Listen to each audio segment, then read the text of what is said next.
Hello, everybody, and welcome to the Untitled Sickos Project, where we are a podcast and we talk about things.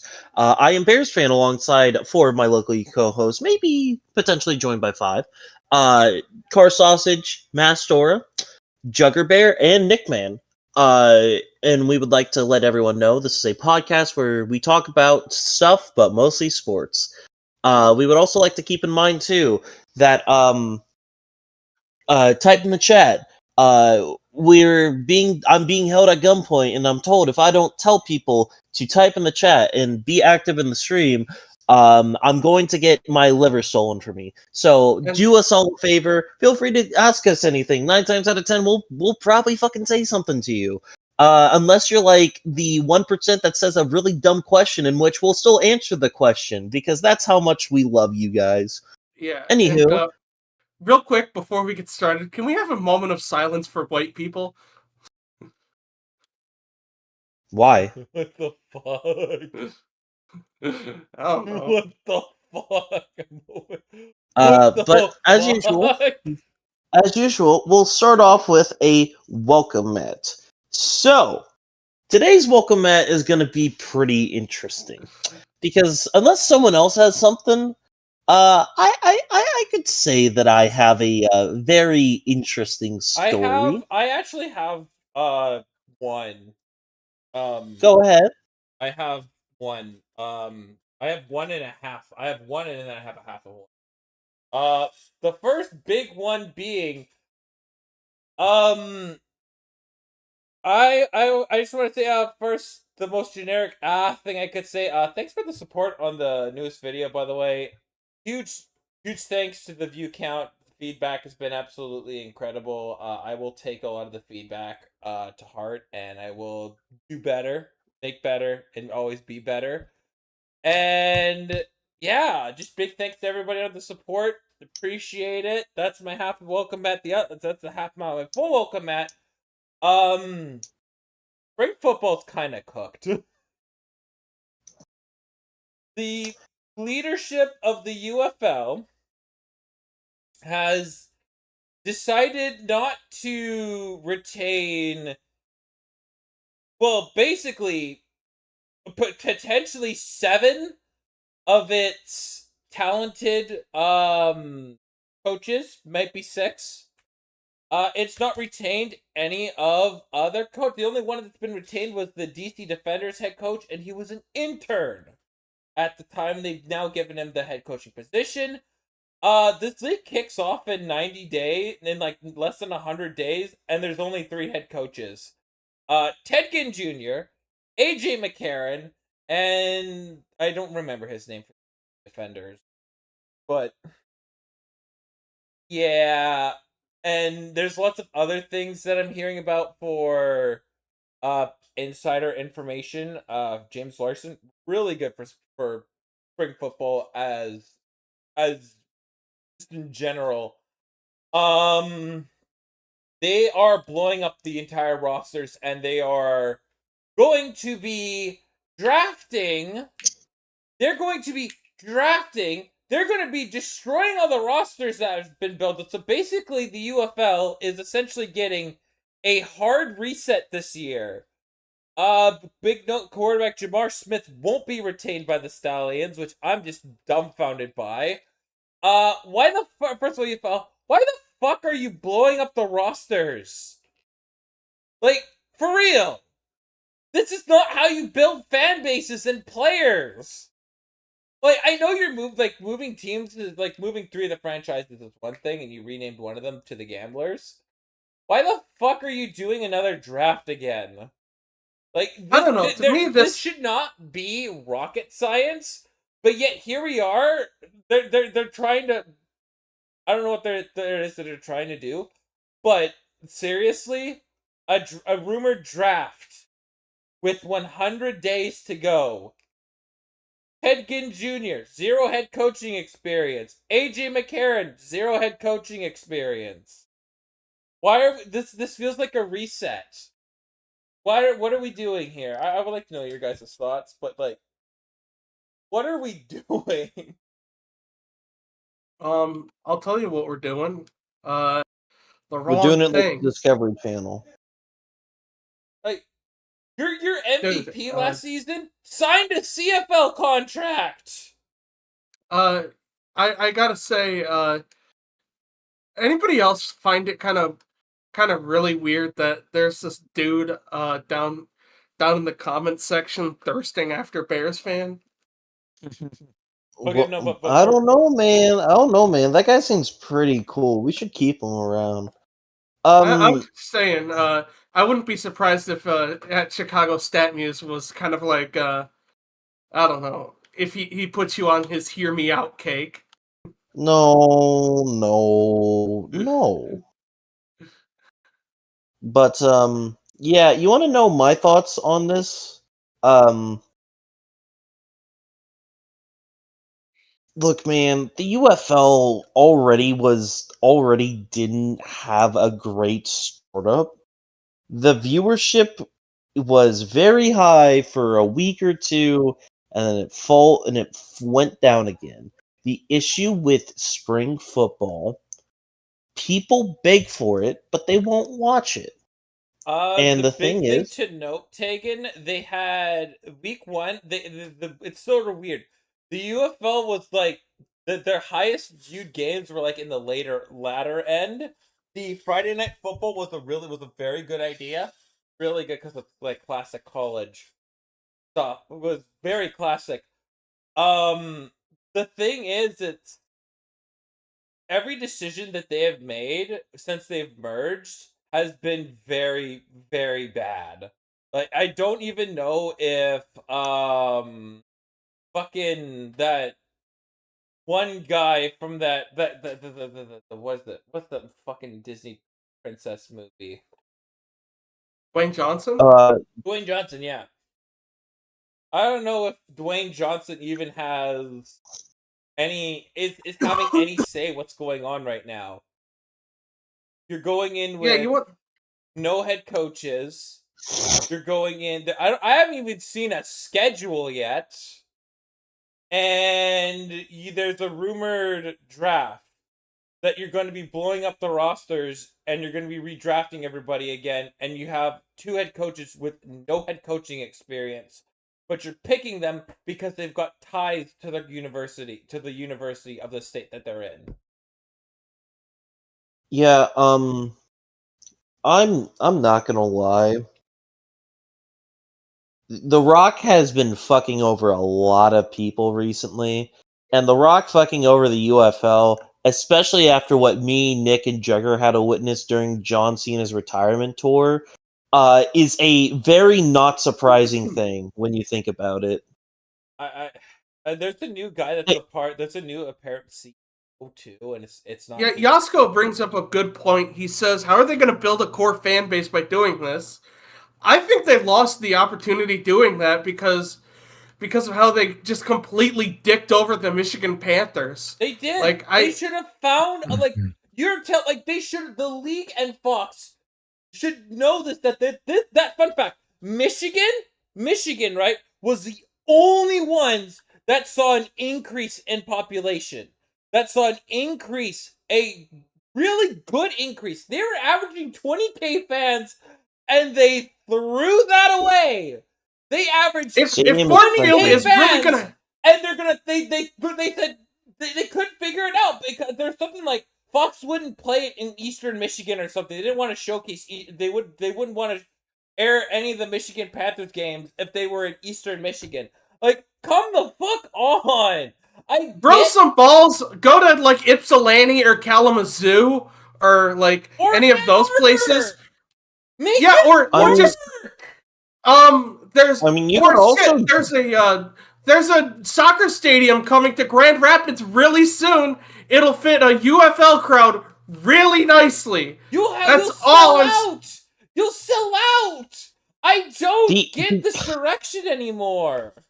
I think the funny thing is I think the funny thing with the UFL, with the whole core audience thing, is honestly, they have their diehards, and that's the thing I will say. As much as they very much suck at getting the casual football fans' attention, And as much as people may want spring football, it's very hard to get people actually interested in the spring football. They do have a good amount of diehard fans, but it feels like with what they're doing, you mentioned the Panthers, and throwing away a team that saw a massive increase in attendance, that's not going to look good for you or how people are going to perceive you as a league, because why would you support a league that's just going to throw something away like that? But I think the bigger thing here with what they're doing is this whole thing feels like a gimmick. And if they're having to rely on gimmicks, that's not a good sign, because if you're having to rely on gimmicks, it is not usually going to end well. Yeah, You just want to look at know the the you want to know the worst 2001 part version of the too? XFL. Well, no, the worst part, the locations of the new franchise aren't even that bad. Like that's the funniest part. Fucking the Columbus Aviators is a good place to go because Ohio State has because that's going to be where Ohio State is, and you could probably milk off a couple of those Ohio State fans. I agree. Not to mention too, Louisville. That's in the center of it all. You're going to find people in Kentucky to go watch your games. And the Orlando Storm, fucking Orlando is a hotbed for football. I think the first iteration of the XFL, or it might be the USFL, they got very good attendance. And the Houston Gamblers, I mean, yeah, whatever. It's a rename. The Mr. Bro team. CJ, the head coach isn't coming back. He got let go. He was the only one that would have let go. Everybody else should have stayed. I get moving Memphis. I get moving. They had to do some shady shit to keep Birmingham Stallions from moving. When Birmingham, by the way, back-to-back champions, couldn't even average 10,000 fans in the stands. But you'll move the Brahmas. You'll rename the Roughnecks to the Gamblers. I mean, the obvious answer should have been... The obvious answer should have just been have Wade Phillips coach the Roughnecks. That's who they wanted. Anywho, Alabama just got a pick 6. Yeah. But yeah, all I'm gonna say is I can't wait for the Louisville Kings to announce Travis Scott's gonna be their starting quarterback coming into next year, and then he just doesn't show up to the game. Yeah, oh, dude, I'm really questioning the UFL again. Yeah, the fact that they saw the success that the Panthers were having, and were just like, no, let's just piss that away, and the new locations, as much as the new locations aren't bad, if they don't tip 15, if they don't average 15,000 fans in the stands, they really misfired big time. And the fact that this is yet another reset of a league that shouldn't need resets just should show you that the current leadership of the UFL, this goes beyond the ticket sales. This is the league that I could see that you need to show me why you should be expanding, and I see this league folding in 2 years. I'll still watch, but if the off season's more bad decisions, I might be out. You're losing your best players to the fucking CFL, man, to be backups. Do you not understand how boneheaded you have to be to not even attract spring football legends like PJ Walker? He's a backup right now. You can't get him to play for you guys? They've lost the plot. I think they've completely misfired it, and I think the draft is just something completely shady that they're doing. That being said, as far as the CFL is related to this, I think it'd be a good idea to take the teams that have worked in the UFL, and then put them in the put CFL teams there, just add them to the CFL. If seriously, but there has to be somebody. Yeah, like St. Louis and Detroit, very obviously. The bad news is that nobody owns a team in the UFL. They're still owned and operated by the league. nobody outright owns the Battlehawks. It's owned by the league, which is just the most disheartening thing for football fans. Because especially when there's red flags about these teams, and especially when you have a genuine fan base too, to like, I want to see if the UFL folds, I want to see the Battlehawks back in some way.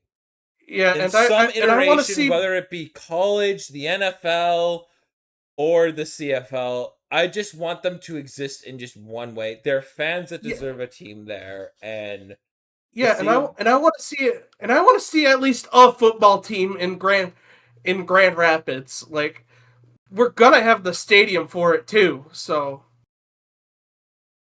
yeah, it just breaks my heart to see a very disappointing show from Dwayne the Bathtub Johnson. I really thought XFL 3.0 was a stare.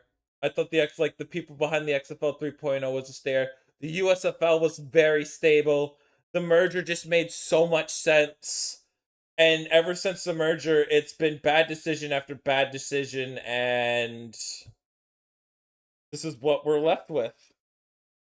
So fuck Dwayne Johnson. All my homies hate Dwayne Johnson. I don't even think it's Dwayne Johnson's fault. I don't think he's even, he owns it, but he has other people making the decisions for him.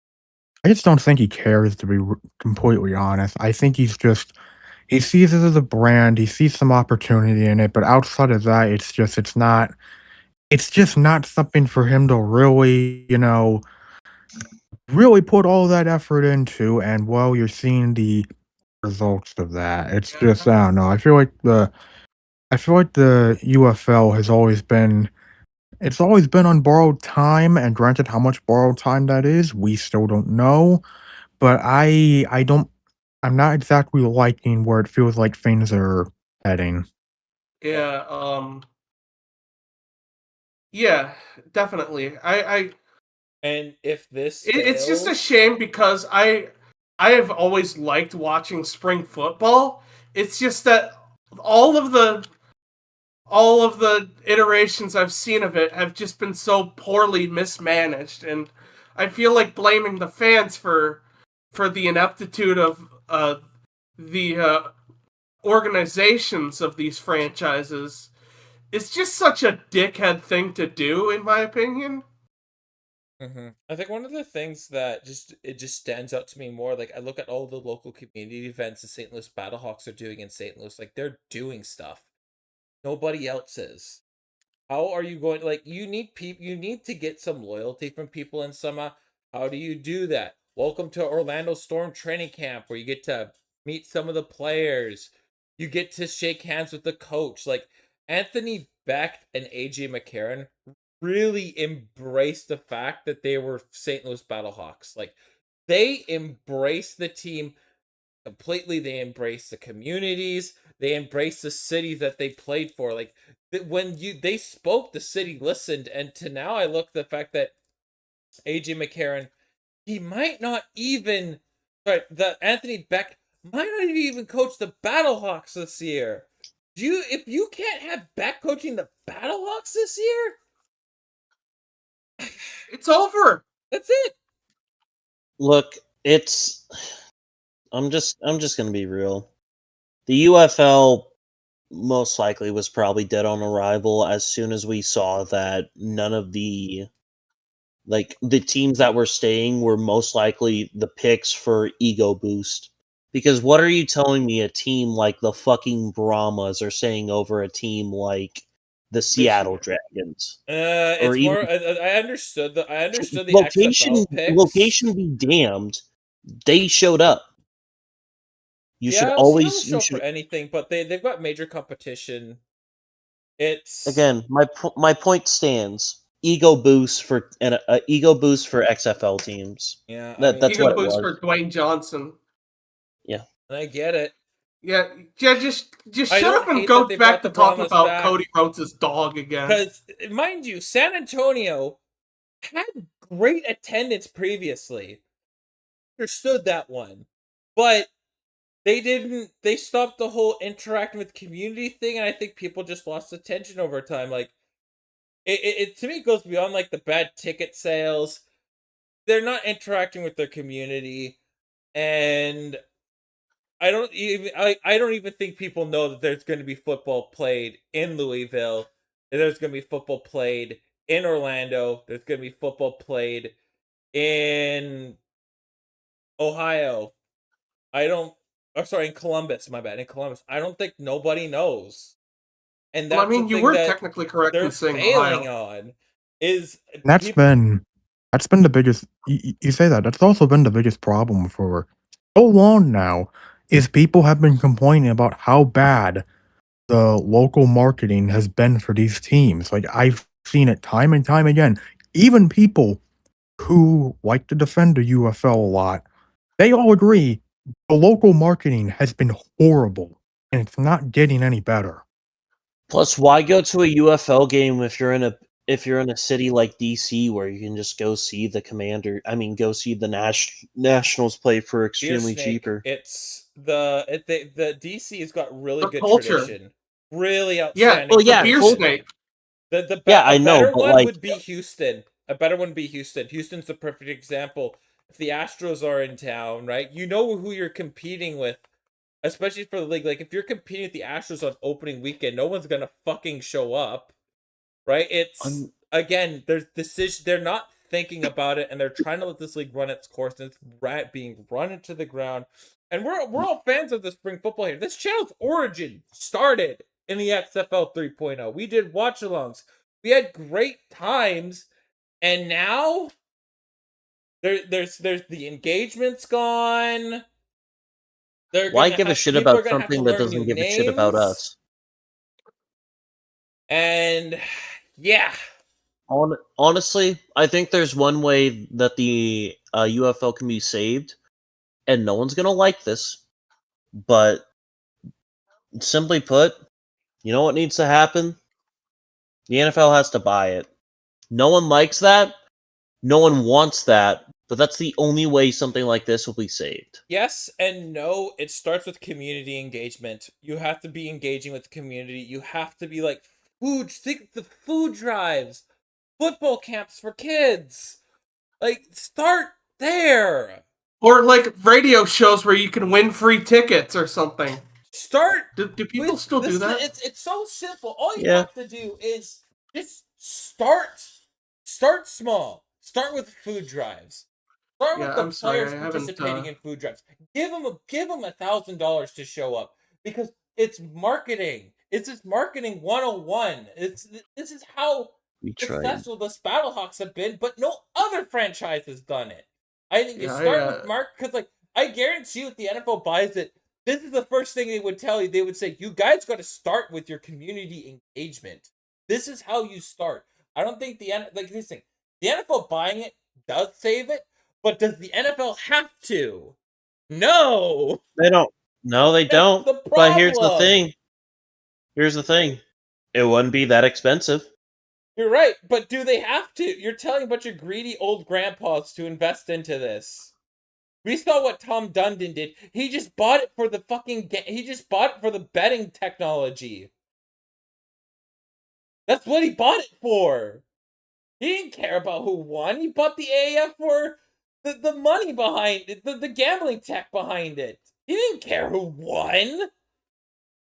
Like, that's the hard. It's if the NFL doesn't, the UFL needs serious direction, but nobody has to. That's the problem.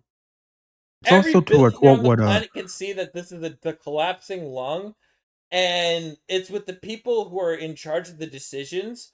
They have to be the ones to make good choices, or guess what? Right, like if this fails, I don't think anybody's ever trusting spring football ever again. Agreed, because so many networks are involved in this. The networks like Fox and ESPN have a say in this.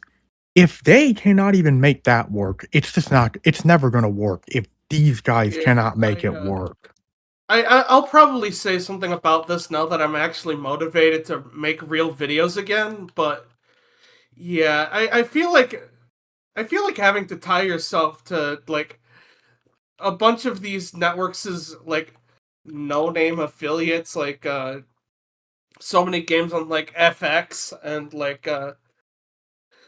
I feel that's kind of a red flag for trying to get eyes on your game, and I feel like more of these upstart leagues should like focus on like streaming, like Twitch and stuff, since The most of problem the is Twitch infrastructure's doesn't already up generate on enough that. ad revenue, whereas you can get really good ad revenue just by being a random afternoon game on Fox on.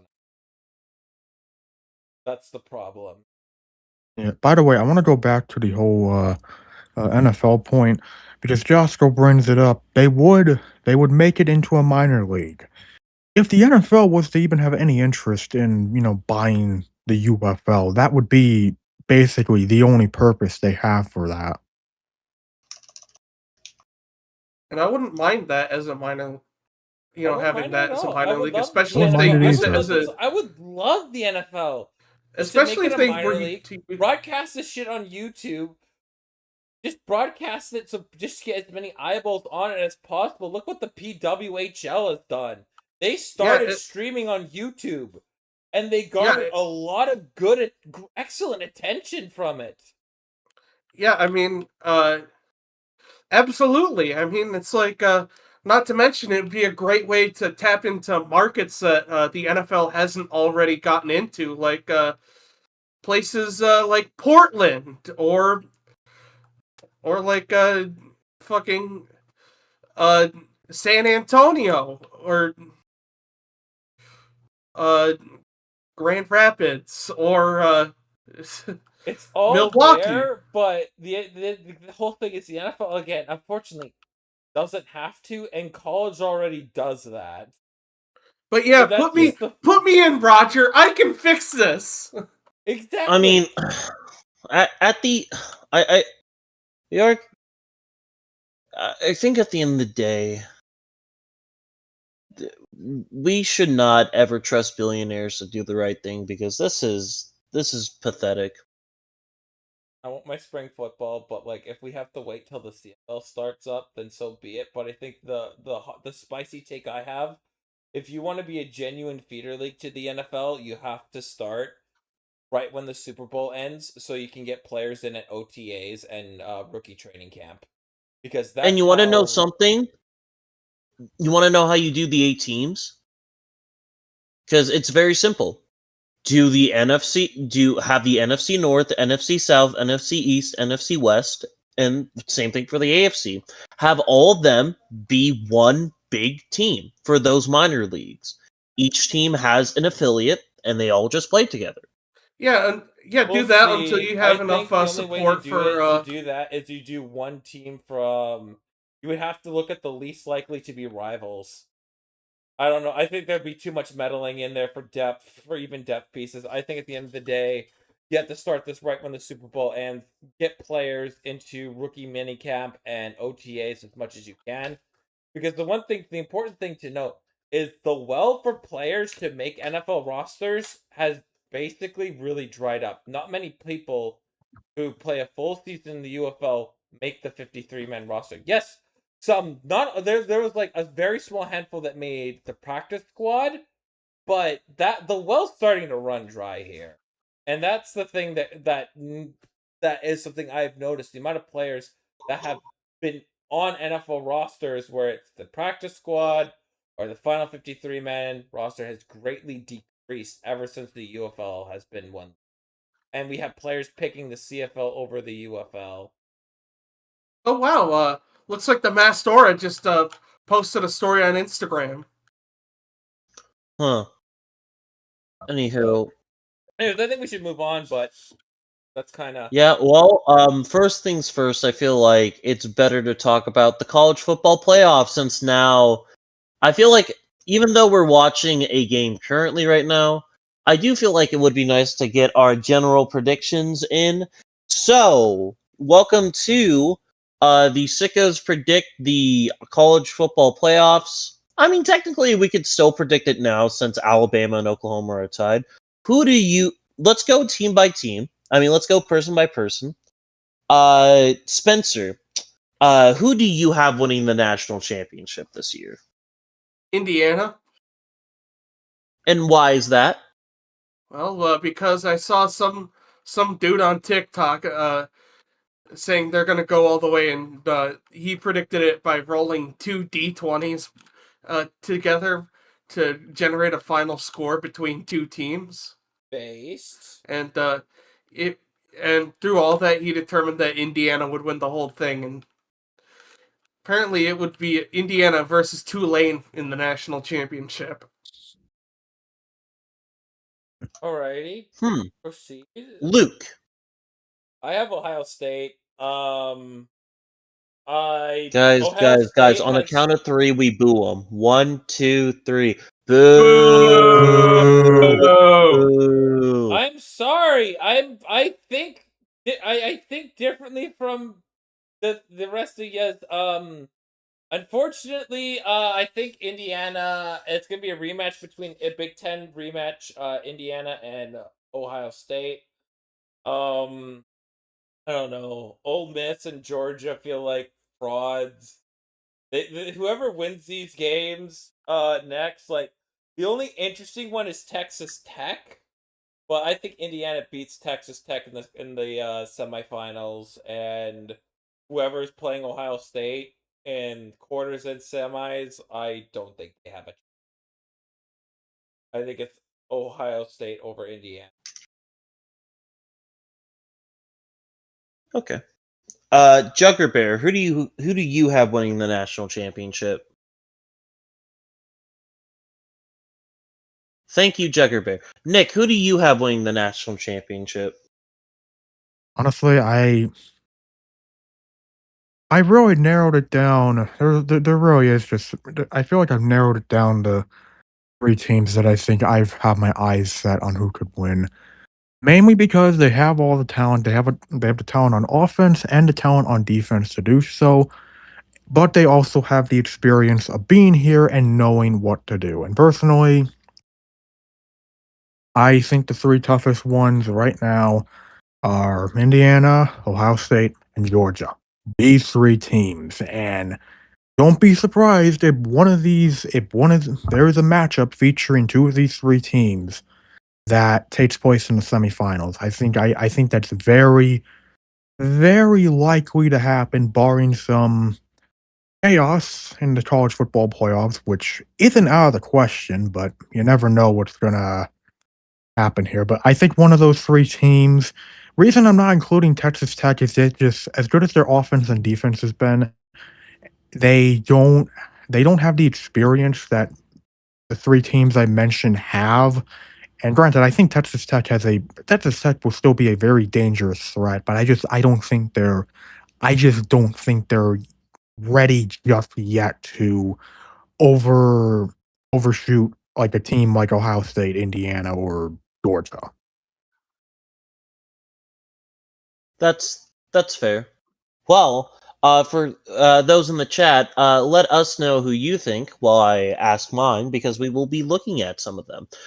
For me, honestly, I'm a Texas Tech kind of guy. I think Texas Tech has had a phenomenal season this year, and ultimately, I go down to why not them? Like, is there a reason as to why? Is there a reason as to why it shouldn't be them? In my opinion, no. They have had a very good season, with their only loss coming up against when their backup quarterback was playing, and that was when they were down, and that was even a game where they almost won. So I think Texas Tech has a very strong shot of winning this. Now, obviously, I think there's a chance for someone like Tulane to make noise. Now, I'm not saying Tulane's going to win anything, but I do think Tulane's going to be going into this game with a lot more momentum than someone like James Madison. And that's only because Oh, damn, I had James JMU Madison, by a million.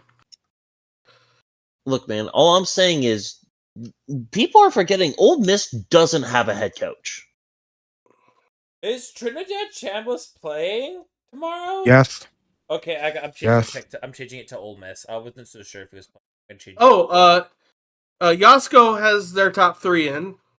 Number one, Indiana. Number 2, Ohio State, and number 3, Texas Tech. I don't trust that Georgia offense. Yeah, we are. Yeah, even though we love barking like dogs here, we do not have faith in Georgia I'm to do afraid anything. they're gonna go out whimpering this season. Unfortunate, but as usual, we actually have games to talk about a bit. Currently, we have we have Alabama versus Oklahoma, and essentially the game. We could just say the game just started because it's tied up. Yeah, we can lie. I mean, Yeah. I what's don't know why the people worst? are. The two no, I don't know why you're lying. The score is in the top left. Uh, The score has well, been in the still, top left the entire time. I mean, still, I you have the really think no, score. we people? can still Like, look, man. We can still it's have a big fun with game. this. I think it can have people keep people up to date about a See, big game. see, No, no, no, no, halftime. no, no. We get that. Halftime actually stands for just getting started. Okay. All I will say is, I don't think he's buying it. look, Listen, look. listen. Anywho, It's gonna be very funny when Bama scores 17 straight points and then Oklahoma scores 17 straight points. True, true. Mark that down in the books. Well, first things first, though. was wrong. Let's We get into control the world. the predictions because we're gonna be predicting the college football playoffs. When they happen. Guys, who do you have winning in Alabama versus Oklahoma? I have everybody's pick'ems. Don't lie You because do? they're already written down. Oh my god. Chat, is Luke a cyberstalker? Holler at your boy in the comments below whether you think Luke is a cyberstalker or not. What the fuck? Is loot the government? Damn, what the government? Chika waka. Well, I think Luke anywho, lives 5 minutes away from the shoot. ooh, interesting. Anywho, Luke, who do you have winning between Alabama and Oklahoma? I think Bama wins it. And you want to know something? I agree. I think Bama's gonna win this. Mostly because I think Bama's pissed. I think they're really pissed, even though they have no reason to be pissed. I don't know. I think my thing with Oklahoma is I think they were kind of frauds. Kind of frauds. Also, for those at home, Nick currently has a 3-point lead in Pick'ems over Luke. Yeah. Yes, I think Nick's. God damn. Well, I did pick Oklahoma, so there could be different. Could be different by the time this game is over. I mean, honestly, regarding this game, I would not be surprised if this goes a similar route that the first Alabama Oklahoma game went this year, where it felt like Alabama should have won that game, but they didn't. And it would not surprise me if Alabama finds a way to trip over themselves and accidentally shoot themselves in the temple by accident. The sad thing is that they're playing a ranked opponent and apparently they wake up again. Like they lose only to non-ranked opponents. That's how fucked up it. Anyways, I have Bama. And what does Spencer have? Yes, he's Spencer, who did you pick? I don't remember. Oklahoma. You know, Luke, you should really scroll up and then freeze the first panel. Freeze the first row. Scroll all the way up.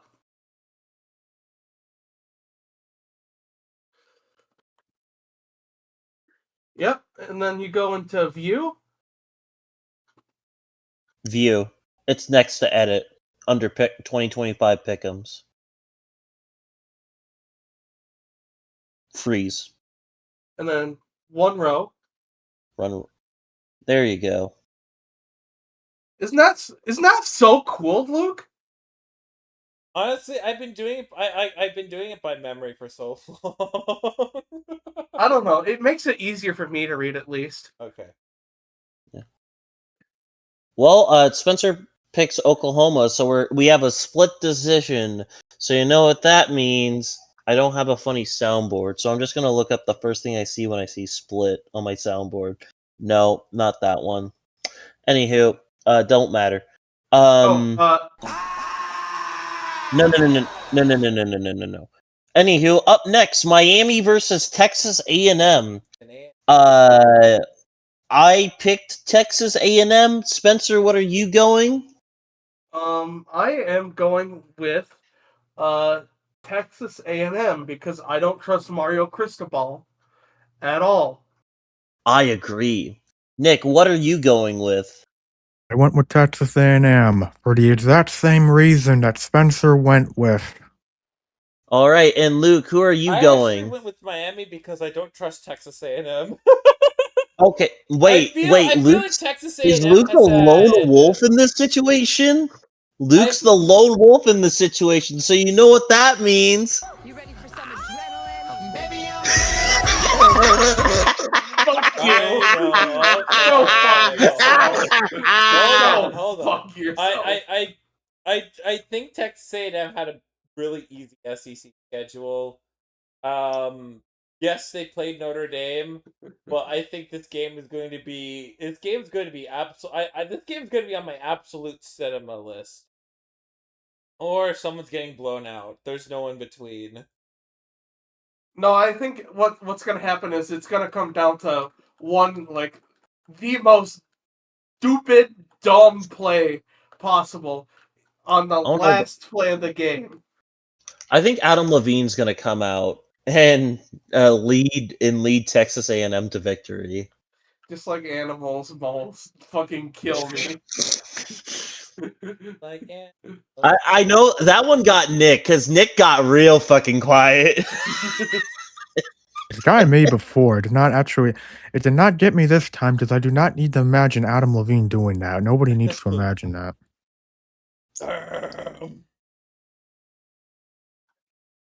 Anywho, up next, Tulane versus Old Miss.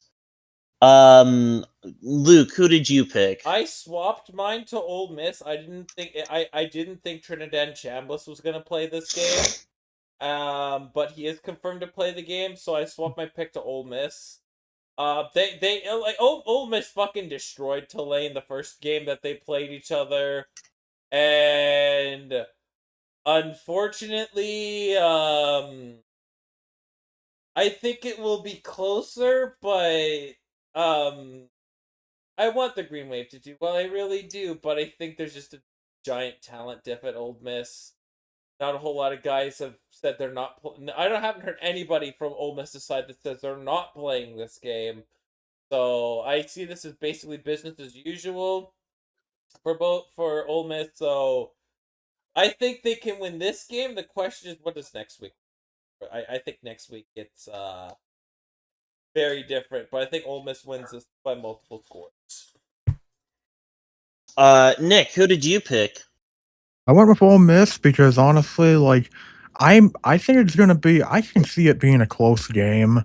I think Tulane is ready to give the fight, but I also think Ole Miss, especially with the motivation they're gonna have after the whole Lane Kiffin saga and how pissed they were at how Lane, just fucking bullshitted his way out of Oxford. Like, I think Ole Miss is going to be very angry. I think Tulane's going to be very motivated, and these two are going to clash. And I think they're going to put on I think both these teams are going to put on a very good performance. But Luke mentioned it, and I agree because I kind of saw this last year when Boise State kind of got their asses kicked by Penn State. Like, there's a big talent difference between these conferences, and even though I think Tulane will give a good fight, and I think Ole Miss will probably have we'll have a lot of questions early on in the game, especially how they'll look without Lane Kiffin. Granted, their interim, well, actually not even their interim, because he is their head coach going forward. Their head coach going forward is their defensive coordinator. So at the very least, you know who's coaching this game. You're familiar with who's coaching this game. I just think the talent difference between Ole Miss and Tulane is going to be too much to overcome, and Ole Miss will win out in the end. Well, that is interesting. I picked Tulane, and the reason why I picked Tulane is because I think the opposite's going to happen.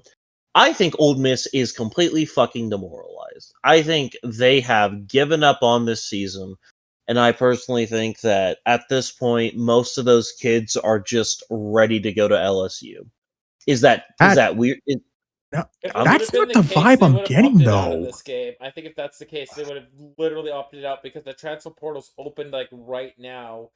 I get what you're trying to. No, I get what you're trying to say, but like, dude, they were fucking pissed at Lane Kiffin. Like, I think, if they were what you said, which I can understand, they're probably demoralized because, well, your head coach just stabbed you in the fucking back. But like, dude, they're fucking pissed at Lane Kiffin regardless. They are not happy with Yeah. him. I think they're pissed, but I don't know, man. I've seen stuff like this happen. I think they're putting on a brave face. It's possible they're not, and I hope that they're not. Because, like, obviously, I would personally love to see them fucking beat their ass, but my thought process is they're going into this game being like, if we win it, that's good for us. But whether or not they think, I just don't think that they have a lot of hope for themselves. Because this season is unfortunately not here without Kiffin's coaching. It isn't absolutely. It's just it depends on how much they're motivated, how much Tulane's motivated. Because I'll bring it up again. We saw what happened the last time. We saw what happened the last time, like last year, and how that went when Big Ten school. Right, I know Ole Miss isn't a Big Ten school, but we saw Boise State go up against Penn State, and that did not end well. I don't want it to be a repeat of that because I'm hoping Tulane keeps this close and people can shut the fuck up about Tulane and James Madison, which we'll get to in a bit. But I don't know. I just don't think Tulane's got enough in them to pull it off. That's fair. I'm just. It's hard. It's very hard to determine, I guess. It is. But Spencer, who did you pick? I picked Tulane. You want to know why? 4 words. Green wave go brr. Perfectly valid point. After that, it's time for I guess the main event of the evening, quote unquote. We have Oregon versus James Madison, and Looks like it's pretty unilaterally Oregon, except for me. well, guys, you know what that means. Spencer is the look, man. I'm running this bit to the ground. Spencer is the Adam You Levine ready for some adrenaline? Baby, I'm lone wolf. Yeah, here's the, I want James. I would love nothing love to more in this world than for James Madison to beat Oregon, because then it would shut up everybody who's like, "Oh, the fans didn't get a spot." But this is only just gonna. I feel like I want them to keep this game competitive and very close the entire way through. But I have a sneaky suspicion that it's going to be like Oregon 50, James Madison like. I'm sorry. I want James Madison to like win the game and put up a fight, but I think this will put the nail in the coffin that it's only gonna be G4 teams, sorry, Power 4 teams, and the very best group of 6 team. I'm sorry for the group 6 lovers out there, but like I want them to do well. I really do. This is gonna be over by halftime, and I want to I be wrong. heard a I lot want to of be people. wrong. I'm sorry. Yeah, I hate to be I like this, heard somebody. but I think it was Nick Saban who said, um, what they wanted to see was. I wouldn't be surprised if this creates another schism in Div 1 football, where it goes Division 1A, and that's the Power Fours, and then Division 1 AA, that's the group of sixes, and then Division 1 AAA, that's all the FCS teams. Like, the fact that the Division 1 level has 3 layers to it. I know it's with boosters and money. It's going to be the ones who fund it the most are likely going to win it all with recruiting and playing time and blah blah blah blah blah blah blah blah blah. But I really hope James Madison both James Madison and Tulane both have incredible opportunities to pull off incredible things tomorrow. I wish them the best of luck. Yeah, death to capitalism, and Yeah, I wanted to get this in because you mentioned the Nick Saban statement, where he pretty much said nobody wants to see a AAA team in the MLB playoffs. Which, like, I mean, you realize you were comparing two schools from the same division of the same conference, because this is obviously him talking about, the likes of like James Madison and Tulane. And it's like, when I hear statements like that, it's just, dude, just say you want a Super League at this rate.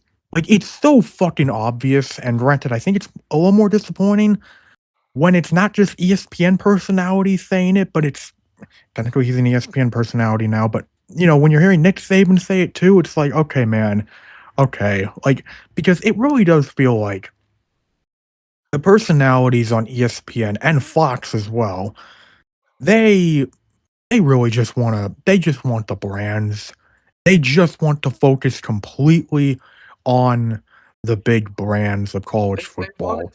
they want it to be just another sport, is what it is. Like, they want it to, I feel like they want it to be programs. NFL Junior. Like, it really feels like they want it to be NFL Junior.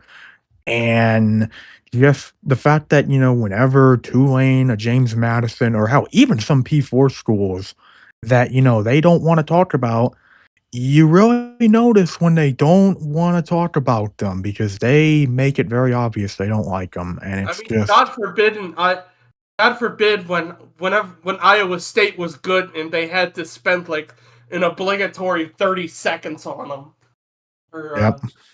It's or just, UNLV. You know from experience how they probably don't like talking about UNLV. I mean, yeah, it's not just that. It's like, God, they don't like talking about schools like Utah. They don't like talking about schools like Utah, which is very funny considering Utah's beaten Nick Saban before. But it's just, I'm hoping regarding the game itself, because I have a bad feeling this is going to create some horrible, insufferable discourse regarding the college football playoff. Like, that's anything we need more of. But I feel like James Madison is going to keep it competitive in the first half. But that second half might get pretty ugly. And if it's an ugly game, then, oh boy, you're going to start hearing takes that nobody wants to fucking hear. Yeah, like who knows what kind of culinary takes Tegan is going to have. I mean, I think hot dogs are for old people, but that's old news. The real take that I've been saying recently is this. Personally, I think ranch belongs on pizza. No. No. It depends Yeah. on what you do with it. It depends on what you do with it. Like, I think you could do a really good chicken bacon ranch. Hell yeah, it's a nice drizzle. Absolutely. Dip your pizzas in 100%. I dip my pizza in ranch. Ranch, I dip that shit in everything. Yep. But, hopefully we get a good weekend of college games this week. I mean, like, the bright side, the first game in the first round is off to a good start. Very close. Not a blowout. You get my hats off to that. So, for now. So far. Hopefully it continues this way. Praying to God. I don't want to hear more insufferable takes about how group of 6 schools don't belong here. It's all a bunch of classist bullshit, and it all ties back into that really hot take I made last week, where I said something to the effect that the CFP committee is racist, and Nah, I think classist is more fitting. Yeah, classist, I think, is actually the. They are. I think classist is the better word here because they very elitist, very much. This is an elitist viewpoint that they have, and it's so funny Like, when I hear personalities on Fox try and not just talk about college football, but also try and spread that shit to college basketball, and it goes about as well as you can imagine. In a basketball, college, because the debate is so dumb because we've seen enough March Madnesses to know how chaotic upsets are. They happen. They're common. They're so common. You know what else is common in March Madness? Getting a vasectomy. Like here's like the one thing so true. too. Look what's happening in the FCS playoffs. Take a look at Illinois State and the run that they're having that they are on right now. And I'm for college football to extend as much as possible because I would love to see a group of 6 go on a Cinderella run that Illinois State is on right now because I want to see more of that. I think it's possible. I think it can absolutely happen. Oh, baby. Straight flush. Straight fucking flush. That's what I'm talking about. He's playing Bellatra chat. But yeah, all of this is just to basically say, stop being elitist. If you genuinely think that these people don't belong here, I think you should take a long look in yourself in the mirror and ask yourself if you belong here. Oh, dude. And Yasko I makes don't a mean great that, point. and I don't mean that in like a that way. I mean it in I think you shouldn't voice opinions on the internet sort of way. Man, Yasko makes a great point. Dipped my friend's parents' divorce papers in ranch. I mean, That's. true. I think we can move on to the NFL. Oh yes, we can. So guys, we gotta. Honestly, I feel like we're at that point in the season where we can break a couple rules. From now on, going to For me the to bit my cock out? Do we want to talk about? no, Do we want to talk about last night's game first, or do we want to just? no, we can save that for later. But I think we're now getting to the point where every game's kind of important.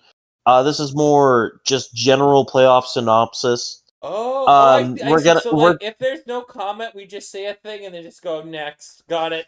Yeah, Go on, yeah, go yeah. ahead. No. This is, it's a reason why we're not going to be talking about the one of the Thursday night game first because of shit. So first things, and also we will talk about this Thursday too because it, like I said, we are at that point. Well, in a game that means absolutely fucking nothing, Commanders and Giants. 15 seconds. Whoever's hot take I it got is, my the goal! New York I Giants. knew you! I got it in! The worst take I've seen online is the New York Giants should trade away Jackson Dart and draft Mendoza. The Giants are horrible. Yeah, bad, Tyrone Tracy Jr. is fun though. bad. Quarterback. Next. Bad. Next. Up next, Uh, ironically enough, I think that's the only game that didn't have playoff implications this week. Every other fucking game did. Every other fucking game did. Well, I guess this one kind of. We could just talk about this game next. Spencer, you're up first. Vikings Cowboys. 9. Yeah, is 9 back? Is 9 back? 9, baby. Dude, holy shit, I have to admit, I think he's starting to grow on me. Like, I didn't think this I would think you happen. should get that checked out. You should go to a doctor. I don't think another person should be growing on you. I'm just saying, like, the fact that he seems to be learning from his mistakes. He even had a bit of an I understand it now after that first interception. Now I understand it. Yeah. Yeah, it I will. really feels like he's taking a lot of strides, and it really feels like Kevin is just kind of readjusting the game around JJ McCarthy. That being said, what the hell happened to Justin Jefferson? Like, the fall off needs to be studied.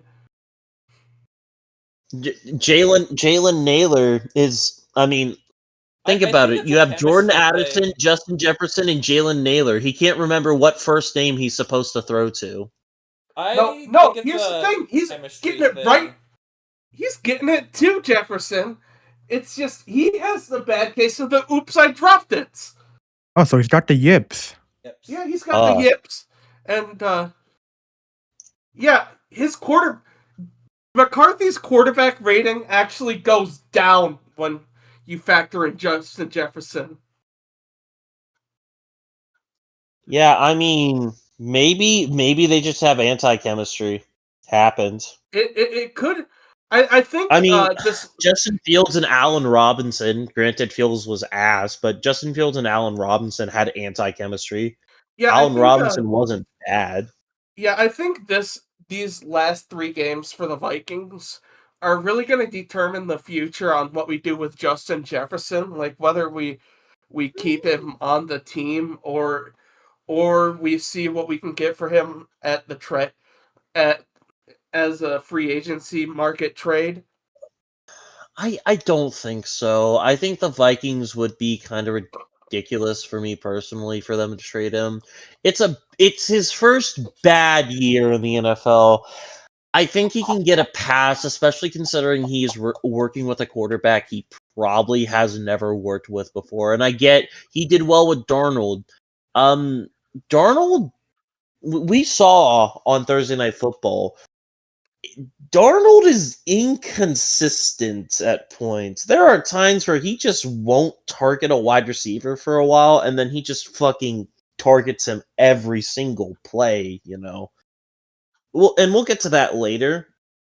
But for now, I don't think Justin Jefferson's falling off. I just think he's having a rough patch. It I happened. still think my favorite part of that game was JJ McCarthy literally pulling the Peyton Manning 2015 move where he like faked everyone out and then jet swept outside. Yeah. He did Yeah. the fucking gritty into the end zone. Yeah, I will say about this game. Yeah, I mean, Vikings. The funny thing out of all of this is the Vikings can do the funniest thing and finish the season with 9 wins. Yeah, Yeah. like I said, For JJ McCarthy, like this is like confidence building wins. This is I'm seeing development under McCarthy. It's gonna need some time, and I think the fact that he's hopefully he's gonna be healthy throughout the off season, things stay the same. Like he's able to learn further, not learning a different system. He's able to grow in the system. I'm seeing JJ McCarthy grow in the system. I think if you can challenge him and himself to grow further, I think that you might have a quarterback here. I think it's JJ McCarthy is going to be worth a second look next year.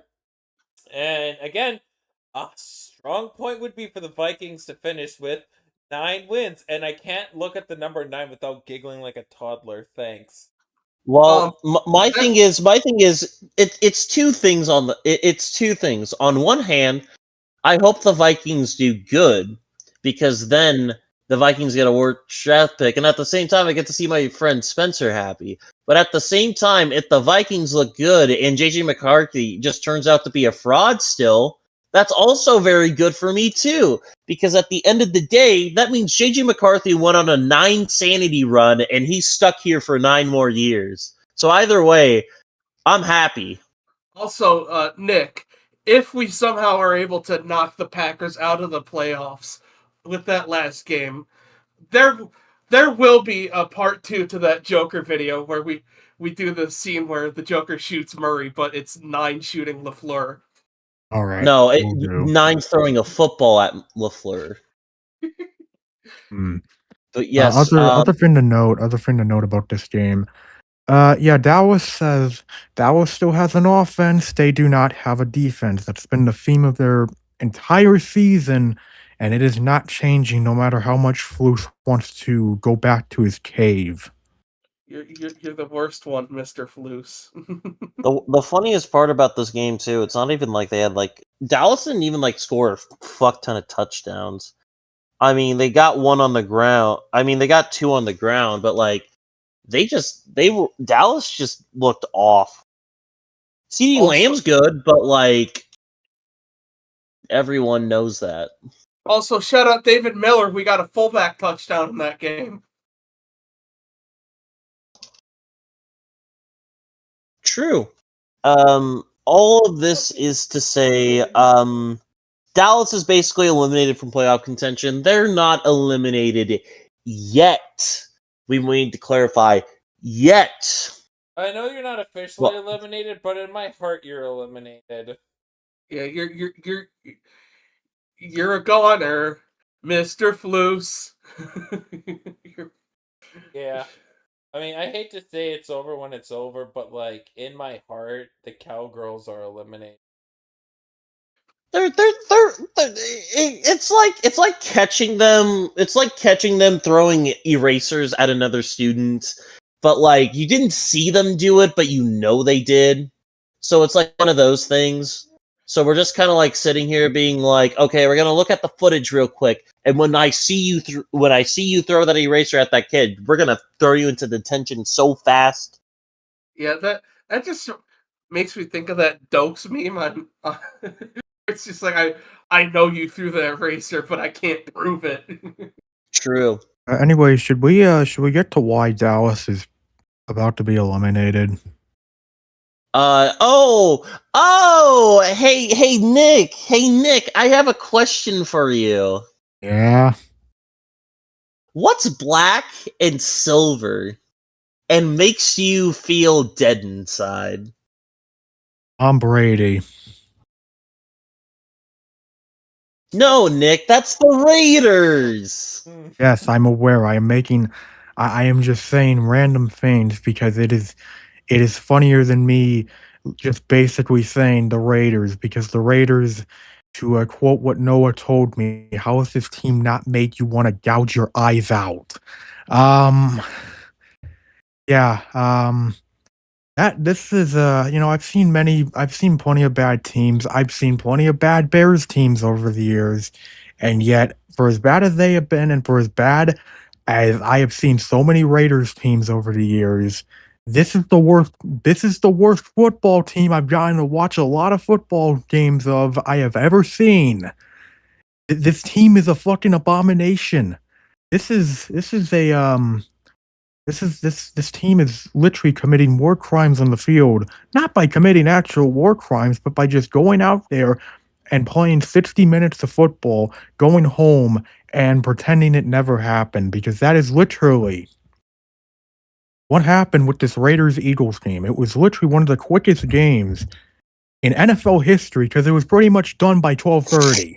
Like, this game went by fast, and literally, like, if you want to know how bad the Raiders are, the Raiders are going up against an Eagles team that has no momentum and literally took the positivity rabbit out back.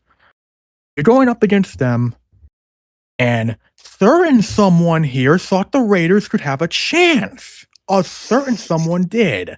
I'm not going to say who, but they know who they are. Man, why would went, why would Ren pick the Raiders? That is so interesting. Yeah, it's crazy, isn't it? But if you want to know how this game went, despite all that momentum, all that no momentum the Eagles had, the Raiders go in, get shut out 31-0. Get to watch 60 minutes of Jalen Hurts doing cardio and Dallas Goedert completely torching this Raiders secondary. He honestly should have had 3 touchdowns if he didn't have a bad drop, but that's the only bad thing he did in this game. But the Raiders. Nick, surely the Raiders quarterback had a great game today. Geno Smith was out, so that means the guy that they put on the field was an upgrade. Yeah. Yeah, an upgrade for 64 yards. Okay, but like, 75 surely, total. look, stats can be deceiving, you know? Like, the guy in the Western Michigan game today had like 17 yards and 2 passing touchdowns today. That's not too bad. I mean, he Listen, might have had let's he look might at have had the 2 top- touchdowns. Listen, you know, Like I tell you, it would be a lot better. It would be a lot better if the Raiders didn't get shut out again and had a total yards total of 75. 75 total yards in the entire game for the Raiders against an Eagles team with no fucking momentum. And the Raiders have now lost 8 consecutive games. I think the one thing that's been really the surprising thing for the Raiders, the past 2 first round. I mean, I don't know if I've said it on the podcast. I'm sorry if I'm being really.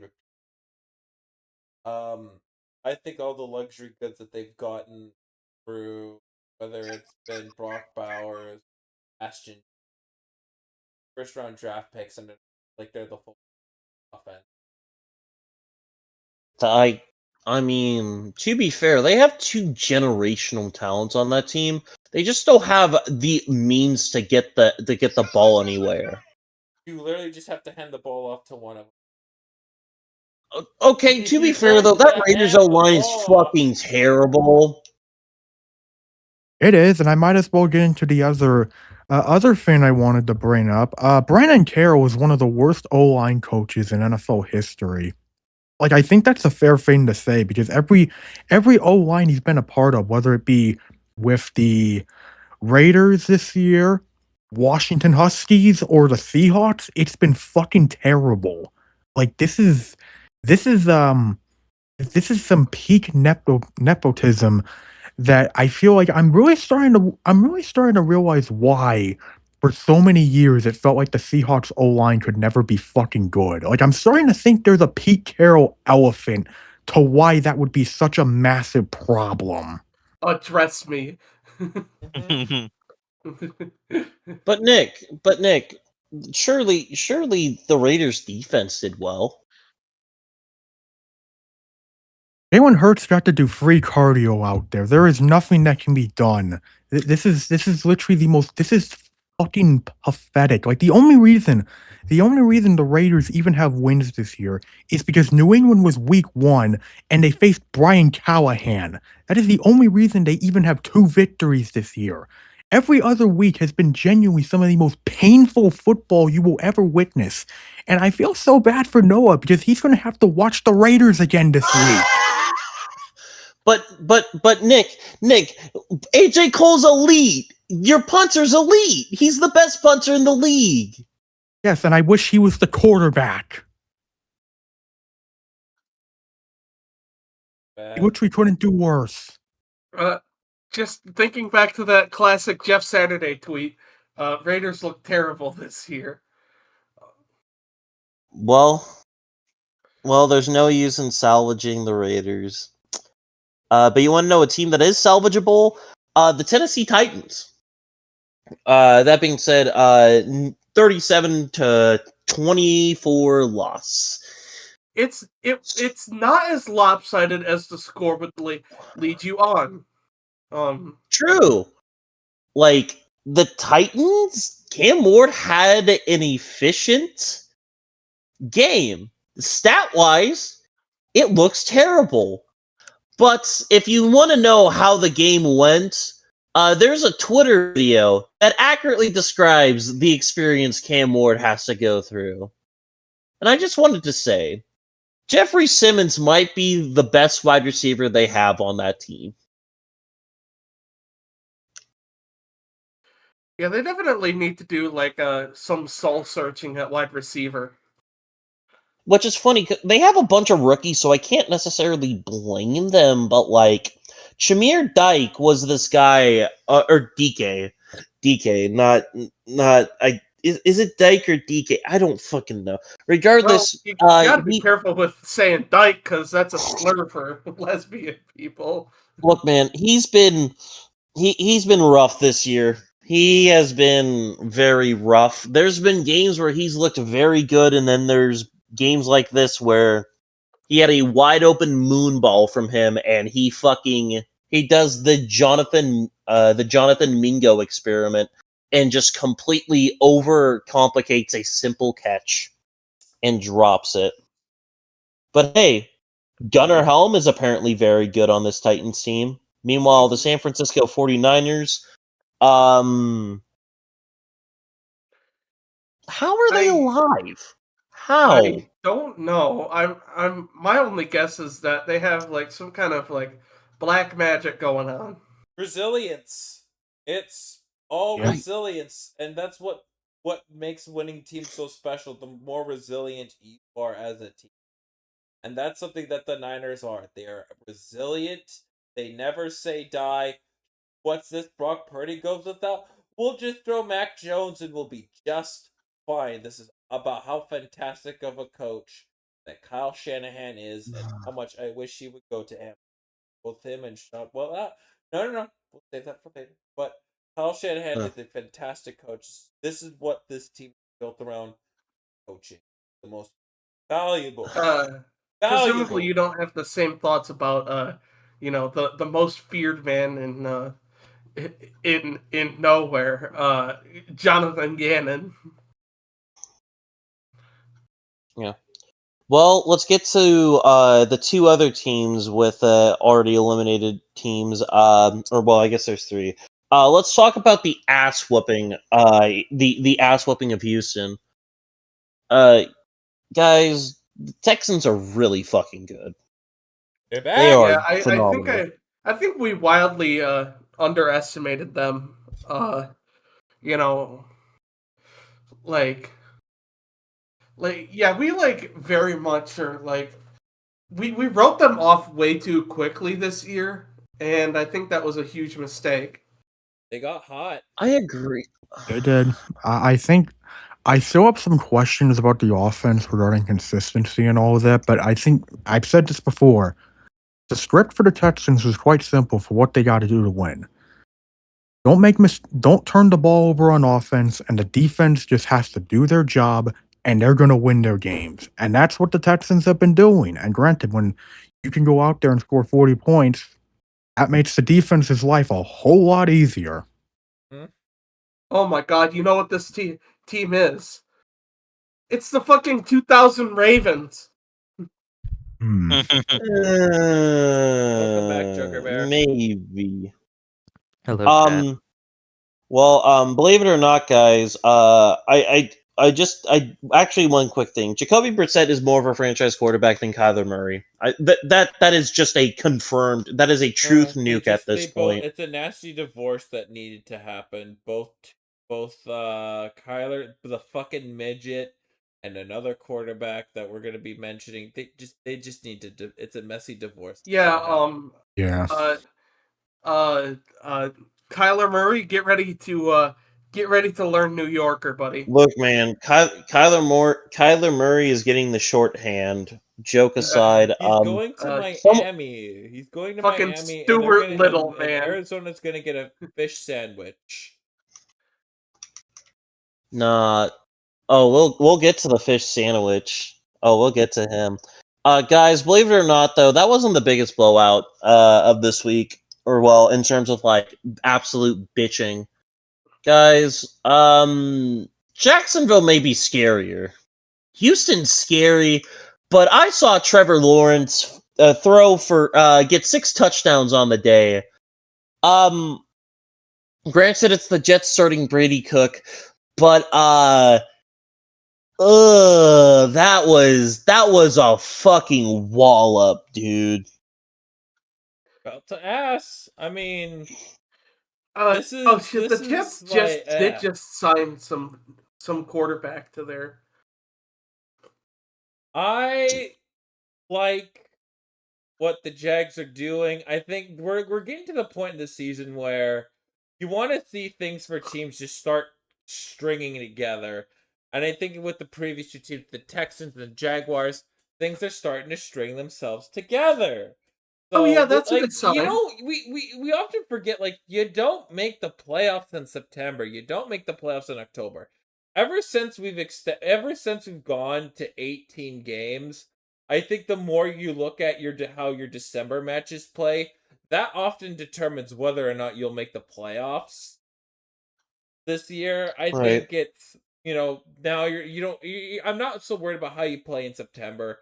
I'm more concerned of what your November and your Decembers are looking like. And Jacksonville's Jacksonville's been really turning the Jets on as of late. Same thing with the Houston Texans. Both have been playing amazing football as of late, and they are red hot, and are teams I do not want to play in the playoffs. I have some news about the Jets' potential next quarterback. They just signed Hendon Hooker to the practice squad. Oh, fuck no, dude. Fucking play Brady Cook one more game. Fuck no. Fucking Hendon. They got a fucking Hooker Fuck on the no, dude. sideline. Bro, fucking put him back on the streets, man. You never take a Hooker home. Yeah. On the topic of the Jaguars, I know for the longest time, like, it's so fun to make fun of Liam Cohen because of, Duval, but like, like all that stuff and all that good stuff, but like Liam Cohen has legitimately done a great job this season with Jacksonville. He really has. And if Jacksonville finishes out the year strong or they win the division, he should get Coach of the Year votes, in my opinion. Agreed. I think he shouldn't, because that's usually a curse on coaches. Well, Yes. speaking of first-year head coaches, I would save this for later, but granted, this was also another beating between a team that just got everything gone. The Bears beat the Browns! We had a convincing win that didn't take till the fourth quarter to wait till the game was over! Oh, Thank yeah. you! Thank go. you! Furthermore, I prayed for a stress-free win. We got to the quarterback 5 times! I haven't seen that in fucking years! I think one thing to note about the Browns too, I think the consensus is no one is blaming Shadur Sanders on this. Oh no, this is not a Shadur fault game. Did he have a very bad pass for an interception this game? Yeah. There's another pass where it got picked off where you could theoretically blame him. But realistically, in all honesty, it was probably just a better play by the DB. And then the Jerry Jeudy interception was Jerry Jeudy's fault. And can I just say this? Jerry Jeudy is officially the laziest player in the NFL. I think hands down, if you're talking about the fattest, slobbiest, sit on the couch and do nothing all day kind of guy, I think we've found our guy in Jerry Jeudy. How the fuck was this guy a first-round pick? I don't know. I think the funny thing is, you asked how the fuck was he a first round pick? I think the better thing I gotta ask is how the fuck did Jerry Jeudy? Jerry Jeudy's been bad this year. How the fuck did he have 1,200 yards last year? How did he redeem himself last year? How in the world did the Broncos get assets for him? Oh no! You want to know why? Jameis Winston project. He gets a free 1,000-yard season for every Jameis Winston game. I mean, the thing is though, like, yeah, I mean, Shadur didn't play well, but like, I think the consensus here is that Shadur is not the biggest issue with the Browns at the moment, because the Browns are just they are just a team waiting for this season to end, and for hopefully Myles Garrett to break the record, which I hope he breaks the record, but I'm glad he didn't do it against the Bears. Yeah. Also, too, I did want to bring up as well. There was one bad thing that I saw from this Bears game today. Holy fuck, we cannot cover the deep ball. We could not cover that goddamn deep ball, and I was miserable all day trying to see fucking Nick McLeod try to cover deep. Which shoutouts to him. He got like the community MVP of the week. So shoutouts to him. He's doing a lot of good things for the community. Good for him. I will leave it at that. But other than that, Quinshon Judkins had nothing going all day. The run defense of this Bears team was phenomenal, dude. I don't think I've been this happy with with our run game in a while. This was phenomenal. And not to mention too, solid games from Luther Burden, Colston Levlin. Unfortunately, we're down. Unfortunately, Rome injured his foot re-aggravated his foot injury, which, they happen sometimes. This is also coming off the previous week where Kyler Gordon re-aggravated his groin injury and missed the game. So honestly, I'm starting to think there's a fucking pattern with our goddamn training staff. What in the fuck is going on? Anyway, Unfortunate. Dude, no. I need to say something about this because this is ridiculous, man. How are we losing this many fucking guys, dude? It's been so goddamn rough this year, dude. We've been injured to fucking hell and back, but because the Bears don't have all their big players injured, it's fucking oppression Olympics and fucking everywhere, dude. It's just. Dude, it's been such a frustrating season injury-wise, but I guess at the end of the day, with all the injuries, we are still 10-6. I mean, not 10-6, fucking 10-4. Yep. So, guys, there is one more thing about the Bears I want to mention. Fucking Gary, Indiana, are you shitting me? it's marketing it's fucking it's stadium politics. It's annoying. I'm tired of it. We're never gonna get a new stadium. We're 1,000 more years in Soldier Field until the end of time. Yep. Always remember the Chuds motto, chat. Nothing ever happens. I can't wait. That's I can't all. wait to be playing. I can't wait for them to be playing preseason games at Wrigley. I'm tired, boss. Anywho, well, we have a couple more games against non-playoff teams and playoff teams, but this time it's interesting. I promise. So Thursday Night Football, guys. Tampa Bay. Let's have a conversation real quick. Yeah, we get Baker's hurt and everything. What in the fuck is that defense?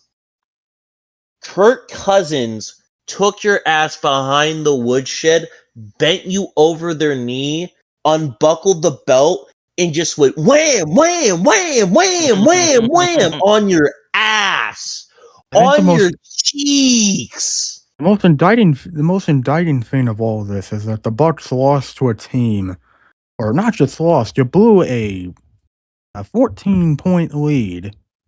14-point lead with under 10 minutes to go in the game. You blew a 14-point lead, and you did all of that to a team that had 19 penalties for 125 yards the entire game.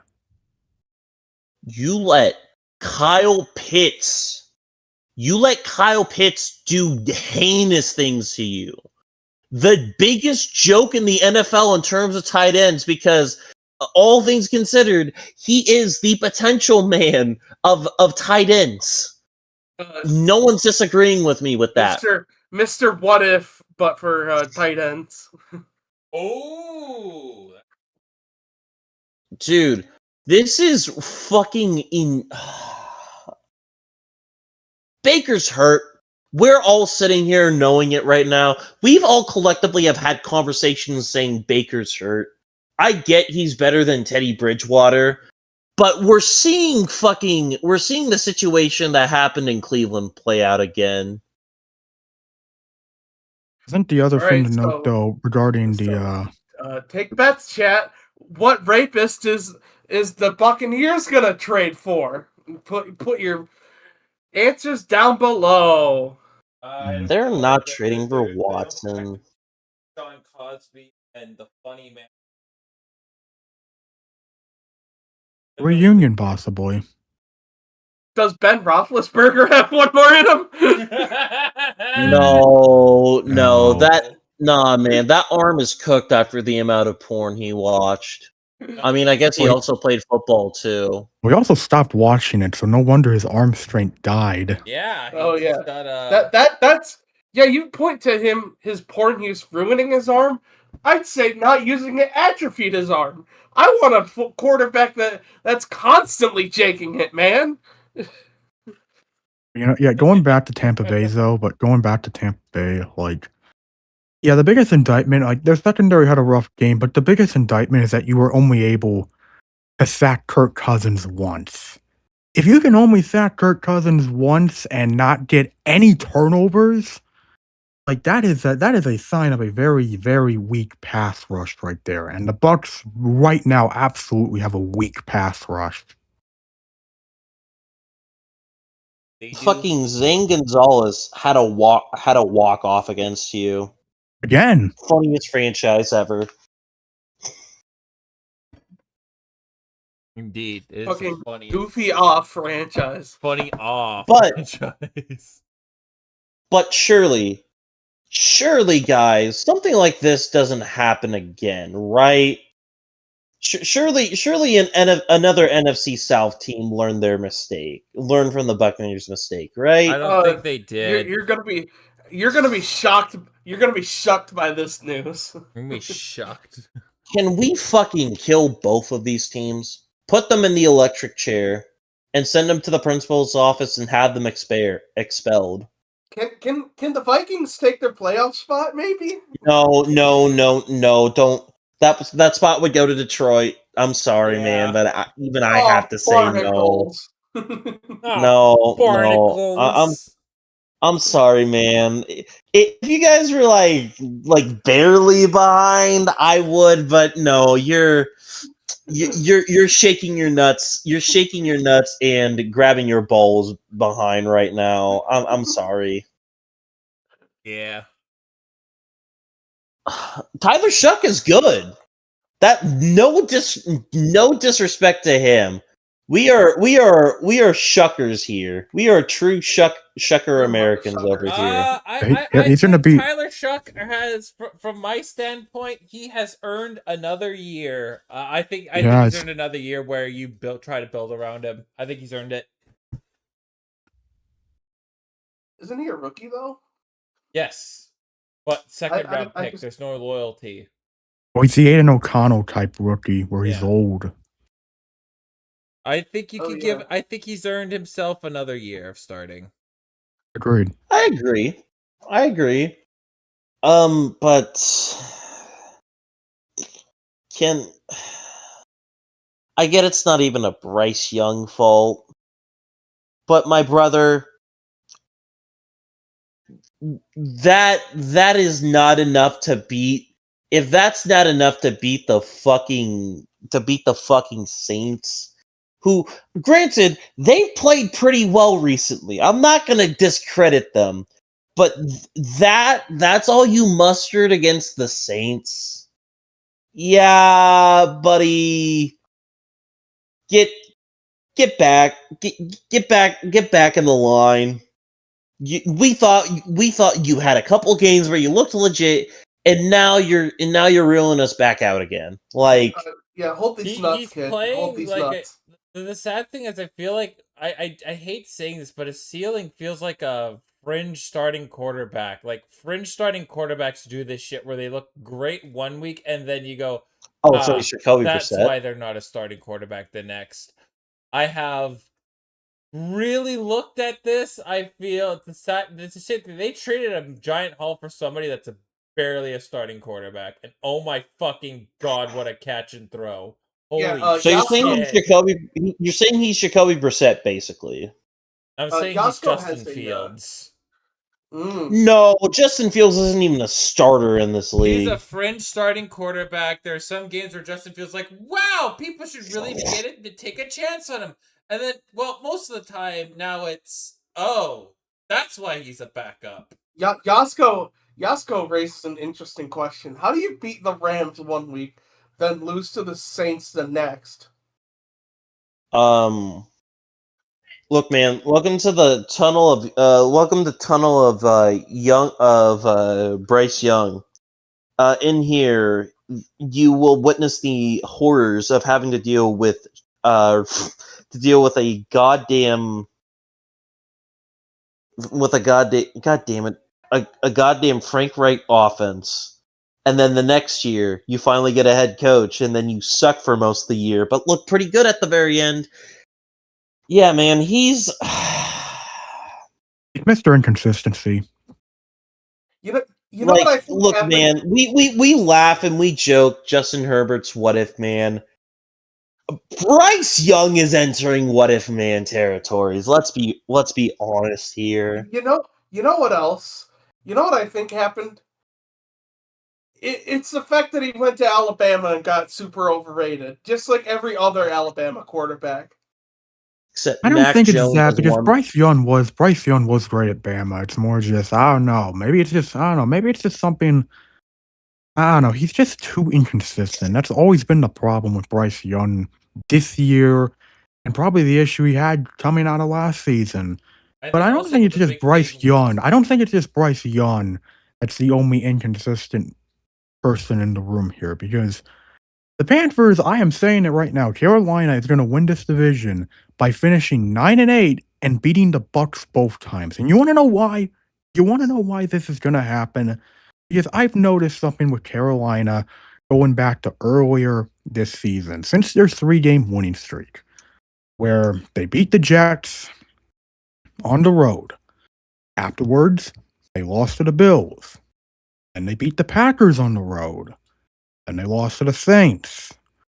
And they beat the Falcons on the road. And they lost to the 49ers on the road. And they beat the Rams at home. And then they lost to the Saints. I'm noticing a pattern here. The pattern in question being that the Panthers win one game one week and then lose one game the next week. And they've been doing that again and again. And I am fully expecting them to finish out this trend against the Buccaneers because they play Tampa Bay this week, they play Seattle the next week, and then they play Tampa Bay again.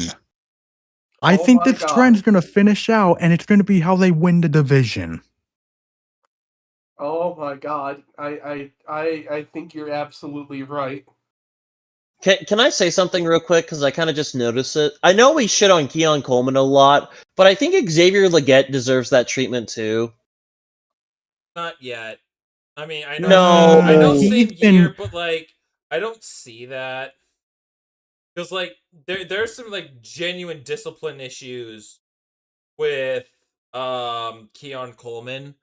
But if Legette right, but like you see the vision though, attending right? team meetings, he's showing up at practice on time, he's not missing the important stuff, then no. But no, I see what. Yeah, I get what both of you are saying, though.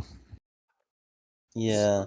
The big question here is, does Xavier Legette like cookies? I like cookies. Ooh, I bet you better start doing your job. Look, man, all I'm saying is he seems very close, but that's the NFC South. Well, let's get into the more important games of the bunch. Mostly, let's start off with teams who got eliminated this week. Actually, we'll save the other team for later. But first, let's just talk about the bad team. Guys, do you think Joe Burrow's on antidepressants? No, Yes. There's been some subliminal and that's the issue. messaging. I think he will request a trade in the offseason. There's been some. I don't know if it's fake Twitter accounts trying to bait me, but did he post something on his Instagram story saying "Bye Cincinnati" or something? Or is that fake? Probably, It's probably fake. Probably fake. I don't think Burrow's going to request a trade. But if he does, I think it's probably gonna be as a tactic for him to get what he wants from Cincy because he is clearly not enjoying his time right now in Cincy, which looking at how the Bengals looked against the Ravens and how Joe Burrow looked out there, yeah, that's a quarterback that's not playing in a very happy mood. And not in the motivated kind, but in the depressed kind. Look, Yeah, man, he's been beaten up so fucking much. I don't blame him. Like, I feel like for him, he feels like the next time he's gonna go out in that football field, he's gonna fucking get popped and never be able to play again. Like, that's just how he seems. Mm. You're telling me people on Twitter can lie just like those like AI generated Facebook pages where it says like Eminem did some shit. Yeah. You know what I'm talking about with those. Yeah. Joe Burrow helped this young fan fucking shut up, controller. Anywho. Yeah, no, I get what you're saying. The Ravens don't even feel good. That's the funniest part. Yeah, it The really Ravens don't feels even like feel like a good team. it felt like by default there had to be a winner here, and the Ravens just I don't know accepted it. Yeah, like it was one of those like, yeah, sure. I mean, we can. It's sort of like when you're not really hungry, but your mom is just like, "Hey, you want to go to Like McDonald's?" You're just like, "Okay, sure, I guess." like if you want to know how this game went, Lamar only threw the ball 12 times and only ran the ball twice. Like he didn't even have to do much, and he granted he was sacked 4 times, but like at this point, does it really even fucking matter? Lamar didn't even have to do a thing, and this game was already won. Side But yeah, note, side note, Zach Taylor fucking sucks. Like, yeah, fire his I ass. know. That's unfortunate. Well, after that, what we got here comes the big juicy stuff, guys. Here's the stuff that we live for. First, let's talk about one of the biggest chokes this year. Buffalo at Patriots. I got you. I got you. I got you. I got you. not really. Can, by the way, Dave Portnoy, cope and Sieve, asshole. Yeah, I hate Buffalo. They are extremely annoying.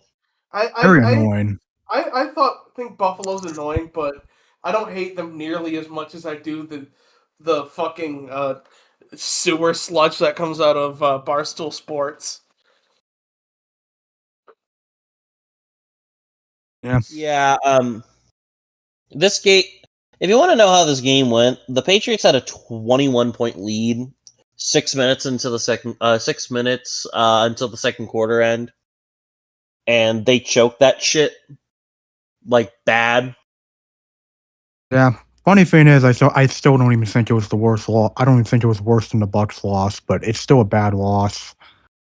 I think if anything, I think it shows that, and understandably so, it shows that New England still has much to learn, which is to be expected from a team that won 4 games last year and is now on their way to a playoff spot. Like, yeah, that's to be expected. It's just, shit happens, and Buffalo, who is desperate to try and hold on and desperate to try and win that division and not have to see their window get a whole lot tougher.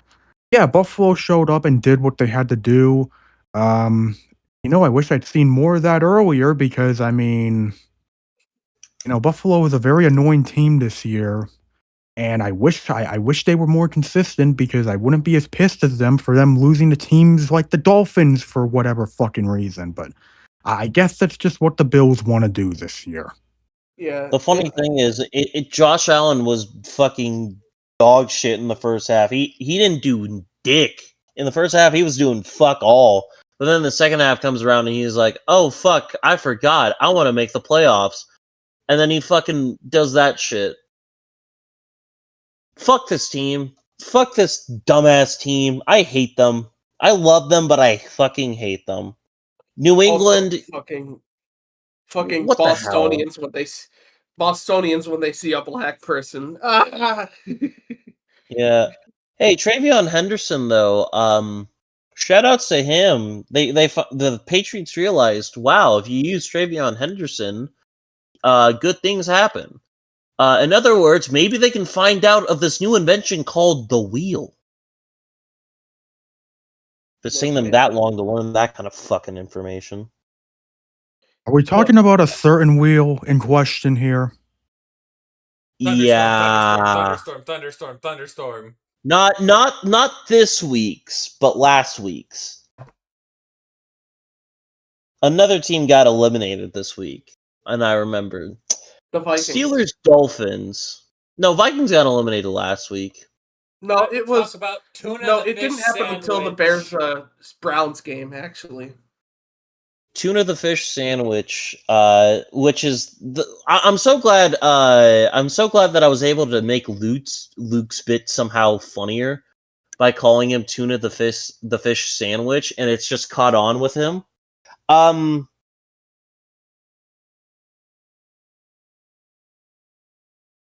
Yeah. What is there to? He fucking blows. Can't play in cold weather. You're never gonna win a Super Bowl without being able to play in cold weather. And Tuna, the fish sandwich, has never been able to play in cold weather. Like, this game was so winnable for the Dolphins. This game was so winnable. But then again, Tuna the fish sandwich shows up to why I've just given up on it. And I called him Tuna since last year. And yeah, just fuck off, Miami. We thought there's this little hope that they might do it. They might do it. Nope, get the fuck out. He looks like a fish out of water, Chica Waka. I think the best part about this is it's not even. Yeah, now that 2 is done, it's not even Zach Wilson time. It's Quinn Ewers time. Dude, he's gonna fucking die. Let's go. Listen, he's playing the Bengals defense. We are about to see the greatest football ever played. Quinn Ewers versus the Bengals defense. Dude, this might be he's either gonna ball the fuck out or he's gonna die in the third quarter. Either way, I'm fucking here for this shit. This might be like super tank ball territory. No, the Super Tank Bowl. The funniest part too, like it's not even like Miami's everything else in Miami's offense didn't work, because it did.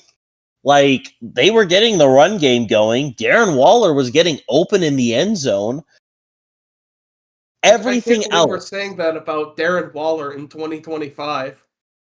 Yeah, everything else was just relying on Tua to not be dog shit. And go figure, he becomes dog shit. The thing is, he didn't like tuna fish sandwich. He was fucking throwing checkdowns all game, dude. He had six balls thrown past the 10-yard line. He had nothing over 20 yards. CTE ball. It's just CTE ball.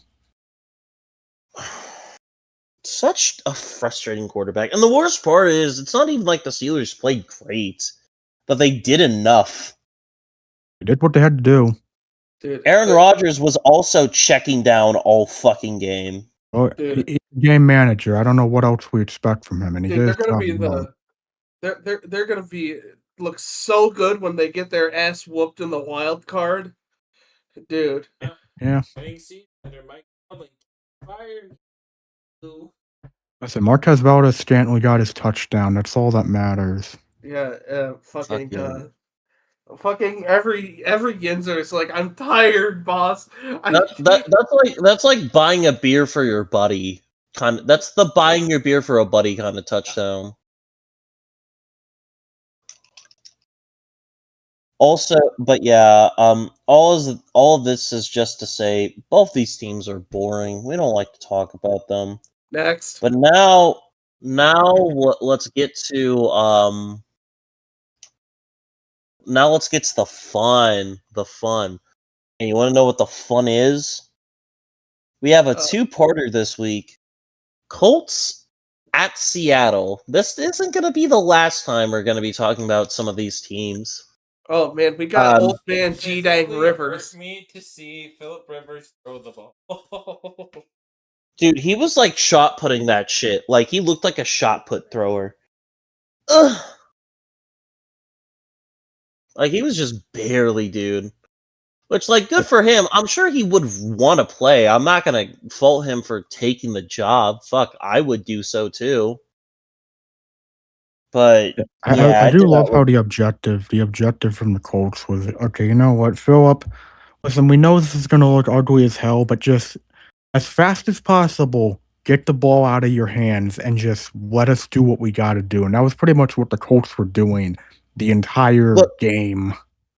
Look, Rodgers was checking down derogatory. Rivers was checking down complimentary. Yeah, he was checking down like his life depended on it, because if he held onto the ball longer than 2 seconds, he's going to the ground and not getting up. No, he has look, that life he's alert going to the button. ground and clicking okay. his life alert, dude. That's what's happening. We both had the same joke. His fucking life alert, dude. I'm falling, I'm flipping, can't get back up. Look, man, and we are not pro elder abuse here, but like, if Philip Rivers, the one time Philip Rivers got down, I held my breath in hopes that he didn't, in hopes that he would get back up. It was a push. It was a push, not attack. He did not get tackled. Right, yeah, but like, he is the definition of a glass cannon right now. As soon as that motherfucker gets hit once, he's gonna go back into retirement and be so happy.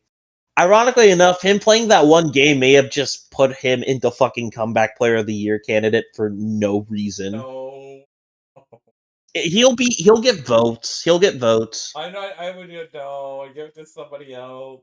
I just straight up just no. Just Philip Rivers. Just go back to your family after this year. I get the heart is still there, but like, dude. Mind and heart is. He's putting his mind over his body and heart. The heart is in it, but like your body ain't. Fucking his mind's trying to be in it too. I mean, the fact that they almost genuinely won that game, that was the Seattle almost fucking choked. They almost blew that to fucking Philip Rivers, man. The offense couldn't score a touchdown. I was just worried. General, like nothing was going right, and I mean, thank God for y'all, you got Jason Myers. Oh yeah, the funniest thing too, after that game, because I caught some of it, Luke was like, this team's going fucking nowhere. And then we'll get into a reason later why that is ridiculous statements. But yeah, there is that. Now, let's get into the big boys. So, but we already talked about Cowboys Vikings. Aren't we missing? We're missing kind of one more. We're missing three. And these are the games that I specifically saved for last. First game, Rams versus Lions. So the Lions are cooked. Yeah, good effort, but the Rams are significantly better than. Yeah. It wasn't even close, man. Like, Detroit had a chance, but there was no chance. It was a goddamn foot race from beginning to end. A boat race. A boat race from beginning to end, and the Lions just don't have any foots left because Dan Campbell keeps on biting their own foot off with his boneheaded fourth down decisions. I mean, to be fair, I don't even think it was the fucking offense. This game wasn't the fourth down, no, but no. I mean, honestly, honestly, the funniest thing is, honestly, the one time, as much as I give Dan Campbell shit for going so much on fourth downs, there are times where I understand it because the Lions' special teams is not good. It has not been good this year, and that special teams, when I see it, especially when you miss field goals to start the game and kill some of your momentum, yeah, I see why you're such a gambler on fourth down, Dan. But, yeah, no, the Lions just could not stop the Rams' offense. Like, Goff was fine, but, like, the run game just really couldn't get in the high gear for Detroit, and there's not much else you can really do Yeah, when you're having to compete in a shootout with one of the best offenses in football with a guy who's probably gonna be winning MVP. yeah, and I bet that one hurts the most for the Lions because they used to have that and they didn't ever utilize that, you know? Mhm. Yeah, I mean, Yeah. I think the other thing is also, like, and this is something I've noticed a lot with the Rams, even considering what happened recently, but, like, they have really been this is possibly the strongest run game they've had since probably since Todd Gurley was still playing for the Rams. Like, Kyren Williams and Blake Corum just really were just a 1-2 punch that, along with Stafford, Nakua, and Adams, they just could not stop in this game. Also, Colby Parkinson had 2 touchdowns, just worth pointing that out. Kobe is like one of my favorite Chiefs. Yeah, another. We'll bring this up later when we get to it. But Yeah, yeah, we have a couple of elephants that are saying address me in the corner. yeah, and not to mention we have another really big elephant. Uh Packers Broncos. I have to give Broncos their flowers.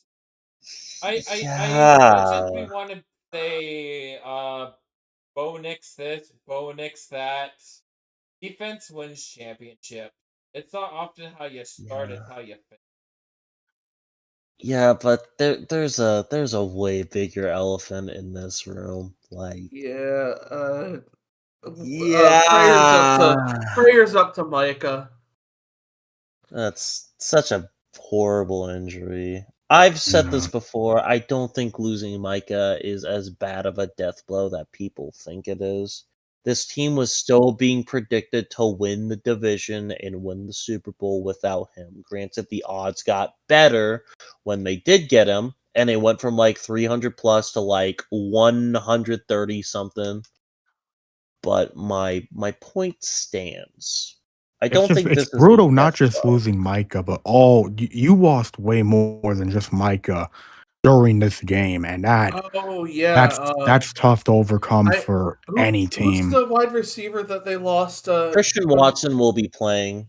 Yeah, he'll be He playing, had but to he go to got the hurt during hospital. the game.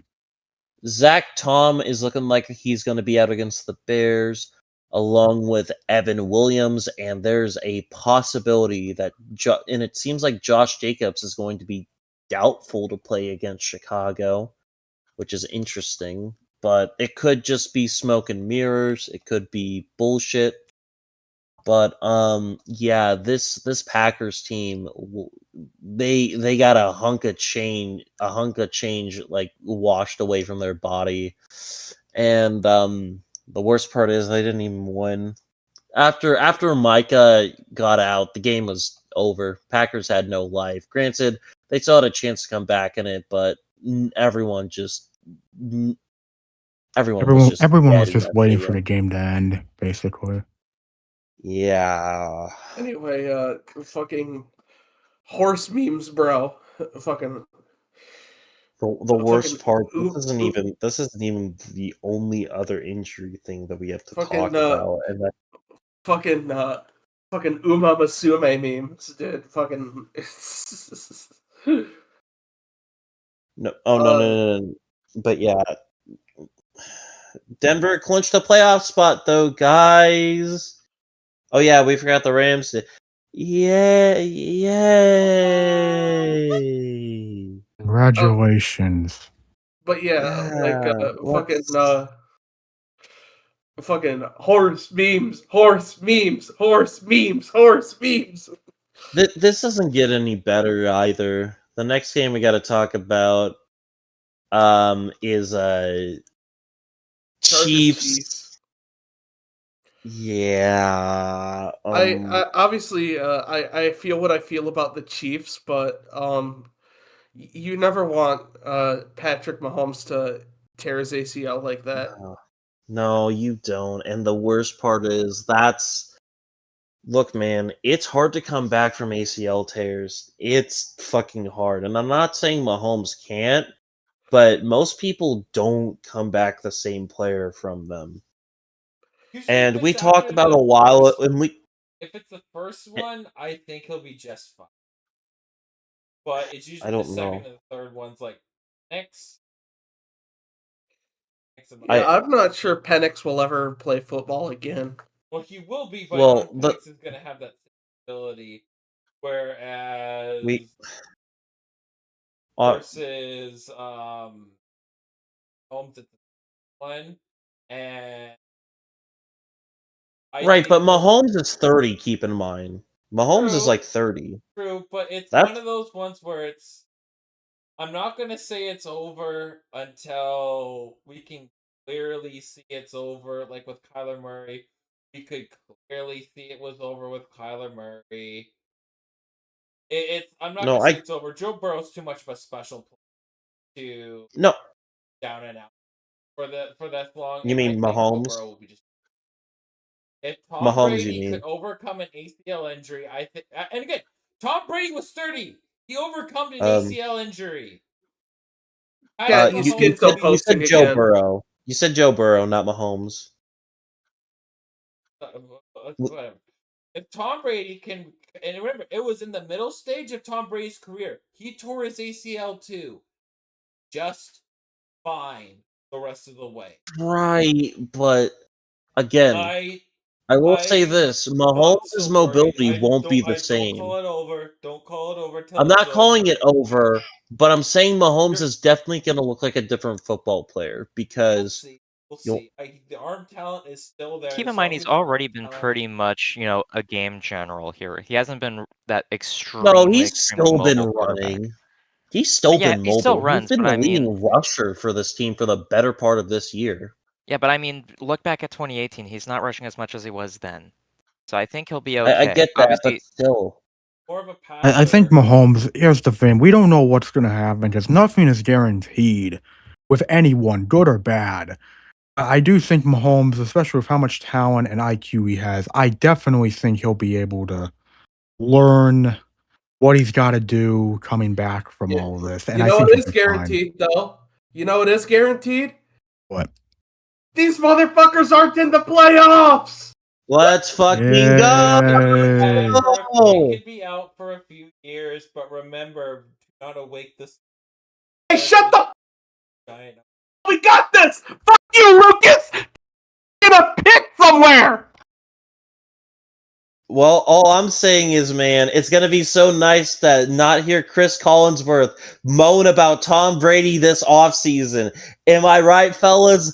Up top, let's fucking go! Give me some road slop, you know what I'm saying? Look, Mahomes' hardest gooners are going to be devastated in the playoffs this year. We're so fucking back as a member of football.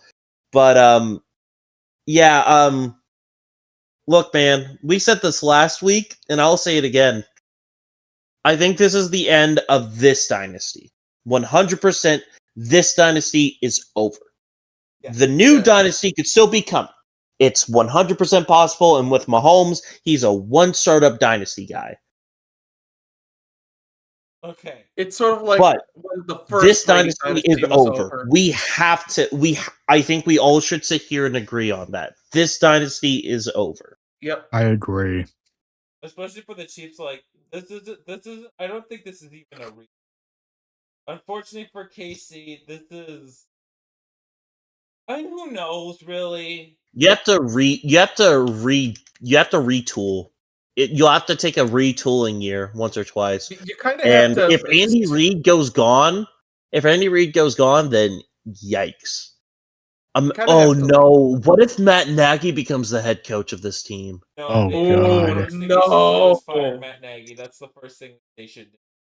They should, but it would be No. funny. I mean, the crazy thing is, I think the reason that I'm like, yeah, this is probably the end of the current dynasty is like, a lot of guys are probably gonna be gone at some point. Like Kelsey's gonna be gone after this year, pretty much, and Reed and Spags are really getting up there in age. They're getting to their late 60s. Yeah, they're as How old old is as my Belichick dad. again? 72? Yeah. How old is who? Belichick? Belichick right now, he is currently 73. Ooh. Yeah, no, this... Look, man, it's possible he could coach until his late 70s, but I don't know how much your body has left in you. Yeah, I don't know how much, I don't know how much motivation Reed even has left anymore, personally. Now, He- I will say this. I think there's a chance that the Chiefs will have one more Super Bowl in them with Mahomes. It's always going to be possible, but if Reed, even with Reed gone, I think they have one more, but I think after Reed's gone, that's finito. Yeah. Yeah. Yeah, Chargers get a big win. Congrats to them. You're a Charger, Sucks for Kirk. Mahomes. But Speedy recovery. there is one more game that we want to talk about. And spoiler alert for Thursday Night Football. We're going to go deep into this spoiler alert because it's getting to the end of the season. That game really matters. And oh my god, that was one of the greatest games of all time. Can we call Yeah, now it's my turn to talk about my team. You already Yeah. talked about your team. We skimmed it because this is one where yeah, go ahead. You can go ahead and talk about that. Because I have thoughts and opinions about Puka Nakua, and I don't want to interrupt your good vibes with that. yeah we could say.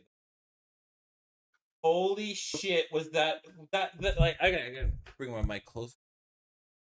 Holy shit!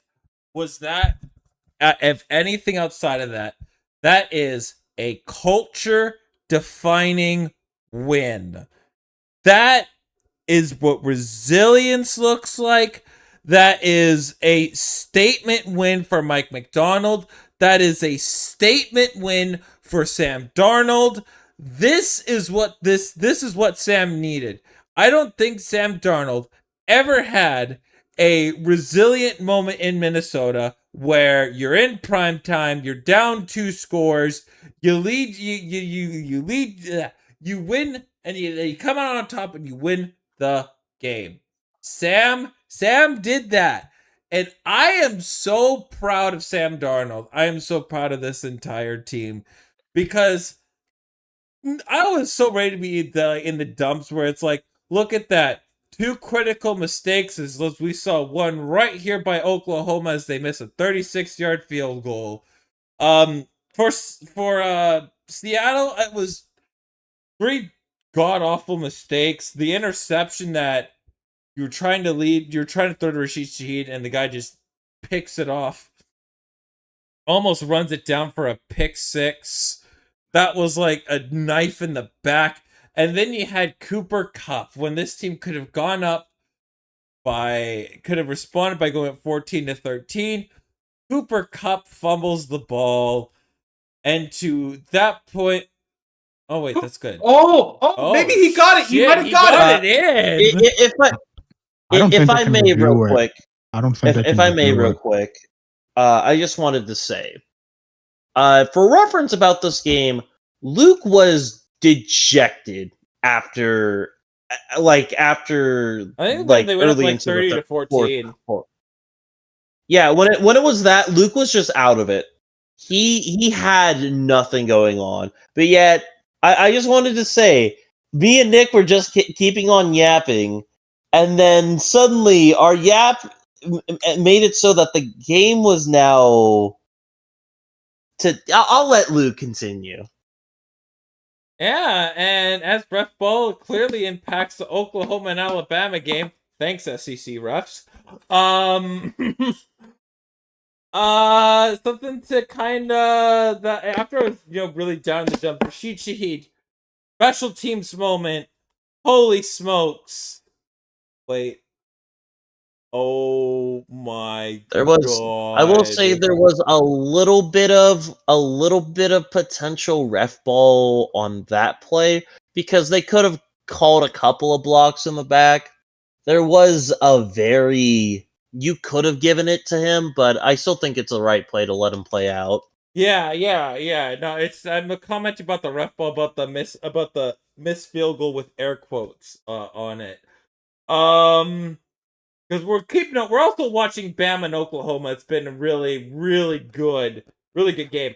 I looked at the game as Rashid Shaheed, great return, good special team moment, and then Sam Darnold driving the ball, throws it deep to AJ Barner, who is left wide open, and then it's like, holy smokes, they go for 2.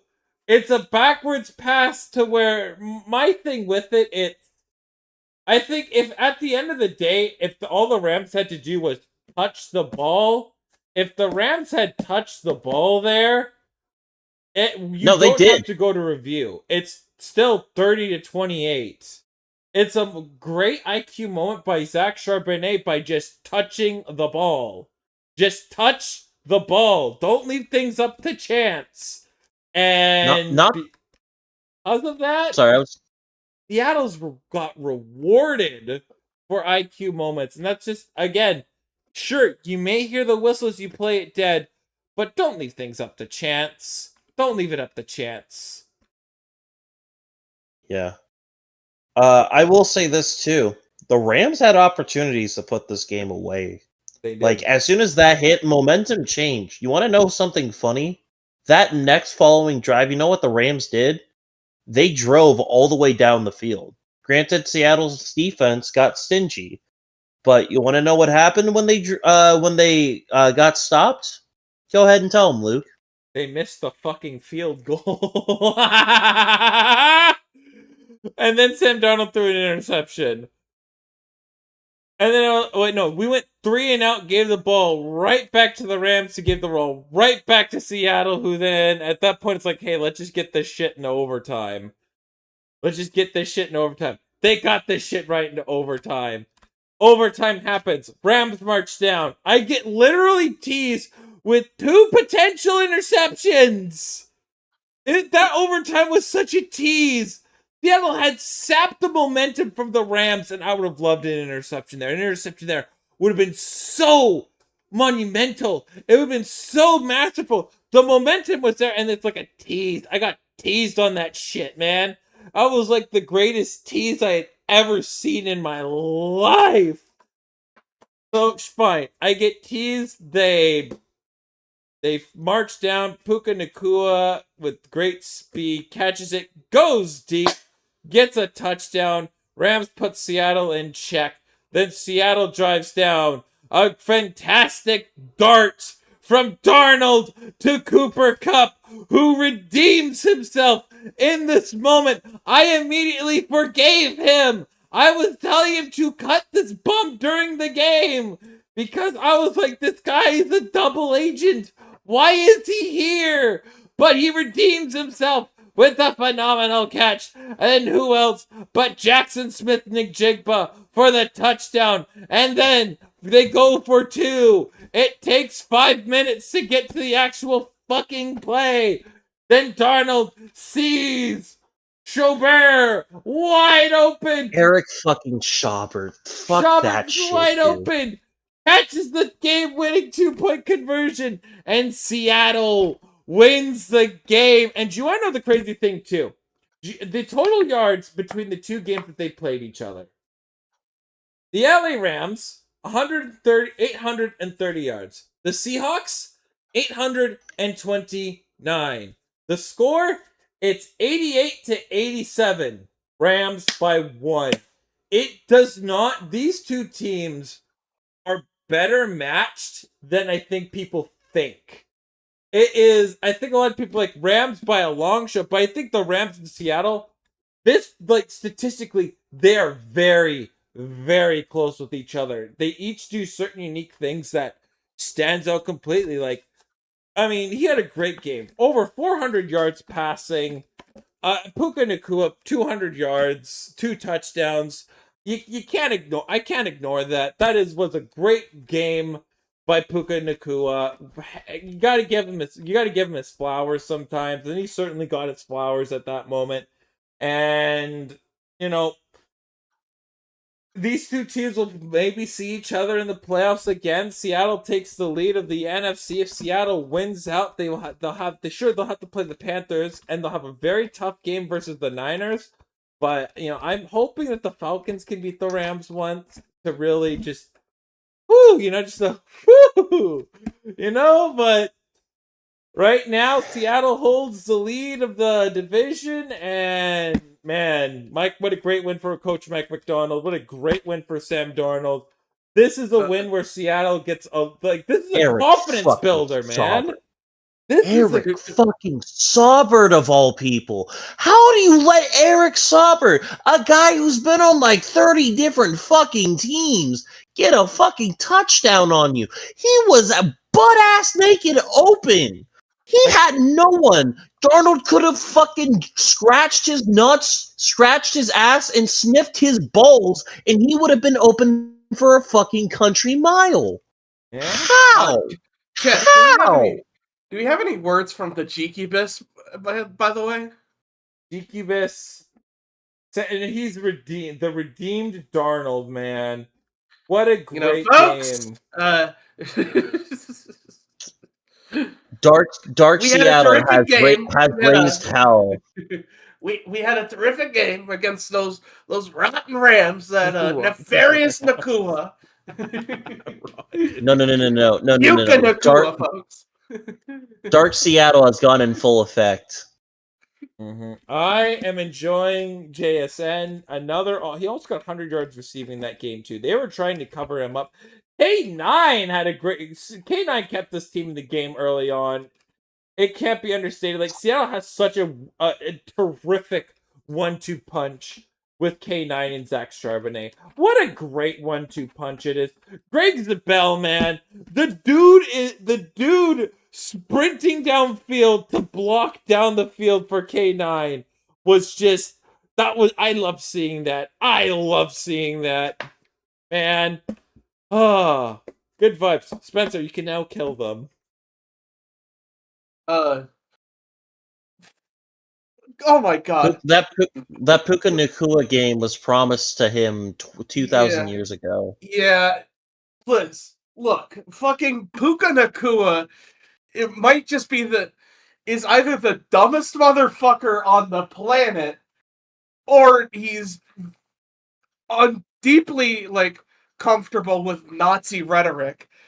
Either one is not a good explanation on why the fuck he was chumming it up with Aiden fucking Ross of all people. What are you doing, Puka? Why did you promise and Oakland missed another field goal. Why the fuck did you promise Aiden that you would do the rubbing your hands together menacingly like a Jew meme as a touchdown celebration? Why did you promise to bring them to the Rams practice field without Sean McVay's permission, might I add? This is a karmic bitch slap for every dumb motherfucker that thinks they're really sticking it to the man by being a part of the MAGA movement. Like, oh, Oh, I'm such a badass. Look, everyone. I'm gonna make America great again. Fuck you. Yeah, well, look what fucking happened to you, you piece of shit asshole. Look, man. I don't care if he's hanging out with Aiden Ross. A ton of decent people hang out with shitty people. I think everything kind of crossed the line once he did the fucking that little thing. And I can be like, okay, he don't got internet when it comes to like hanging out with Aiden Ross, which like you have to, but it's whatever. I can't defend the thing that he did. I can't defend the fucking celebration. That's dumb. Yeah, and you know what else? Like fucking his he said to you know what else he said on that podcast that really pissed me off? Bro said concussions were all in the head. What the They are. I mean, he's not wrong. Have you ever had a concussion that was outside of your head? Oh, you mean like that Cartoon Network show that was so awful out of Jimmy's head? Oh, dude, I just got a concussion thinking of that. Yeah, welcome back to Spencer and Tegan Remember Shitty Cartoon Network shows. Dude. All of this is to say, fucking find out who you're hanging with sometimes. Yeah, They're gonna get you I into think trouble. the best rule in life is don't hang out with extremers, dude. True. Yeah, I can't wait for the I can't wait to see which one of these dumbass players starts streaming with Sneeko. Because Nah, man. like- If they just start streaming with Sneeko, yeah, no, we gotta lock him up. Yeah, we gotta stop this. The X Sneeko stream is gonna go crazy. oh my god. Nah, it's more likely gonna be fucking, and no one's gonna like it, but it's probably gonna be fucking. It's probably gonna be Cam Scataboo or fucking Jackson Dart on I there. don't think it's Camp Scataboo.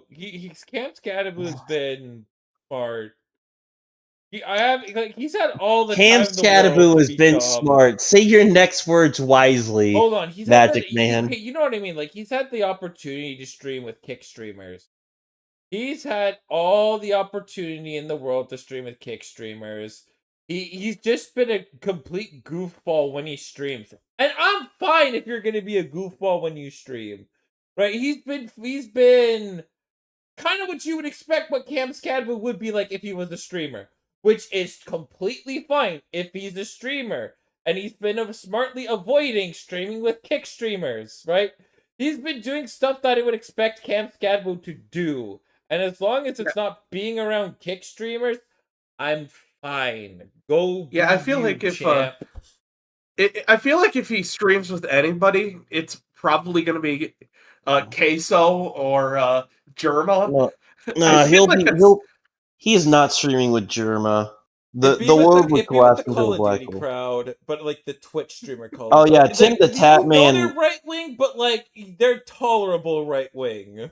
They're Joe Rogan streamers. Sure, that's fine. Just don't be No, the I fucking feel like I don't know. I feel like farming Skadboo and bitch-ass Germa have the same streamers, level of man. CTE brainwaves.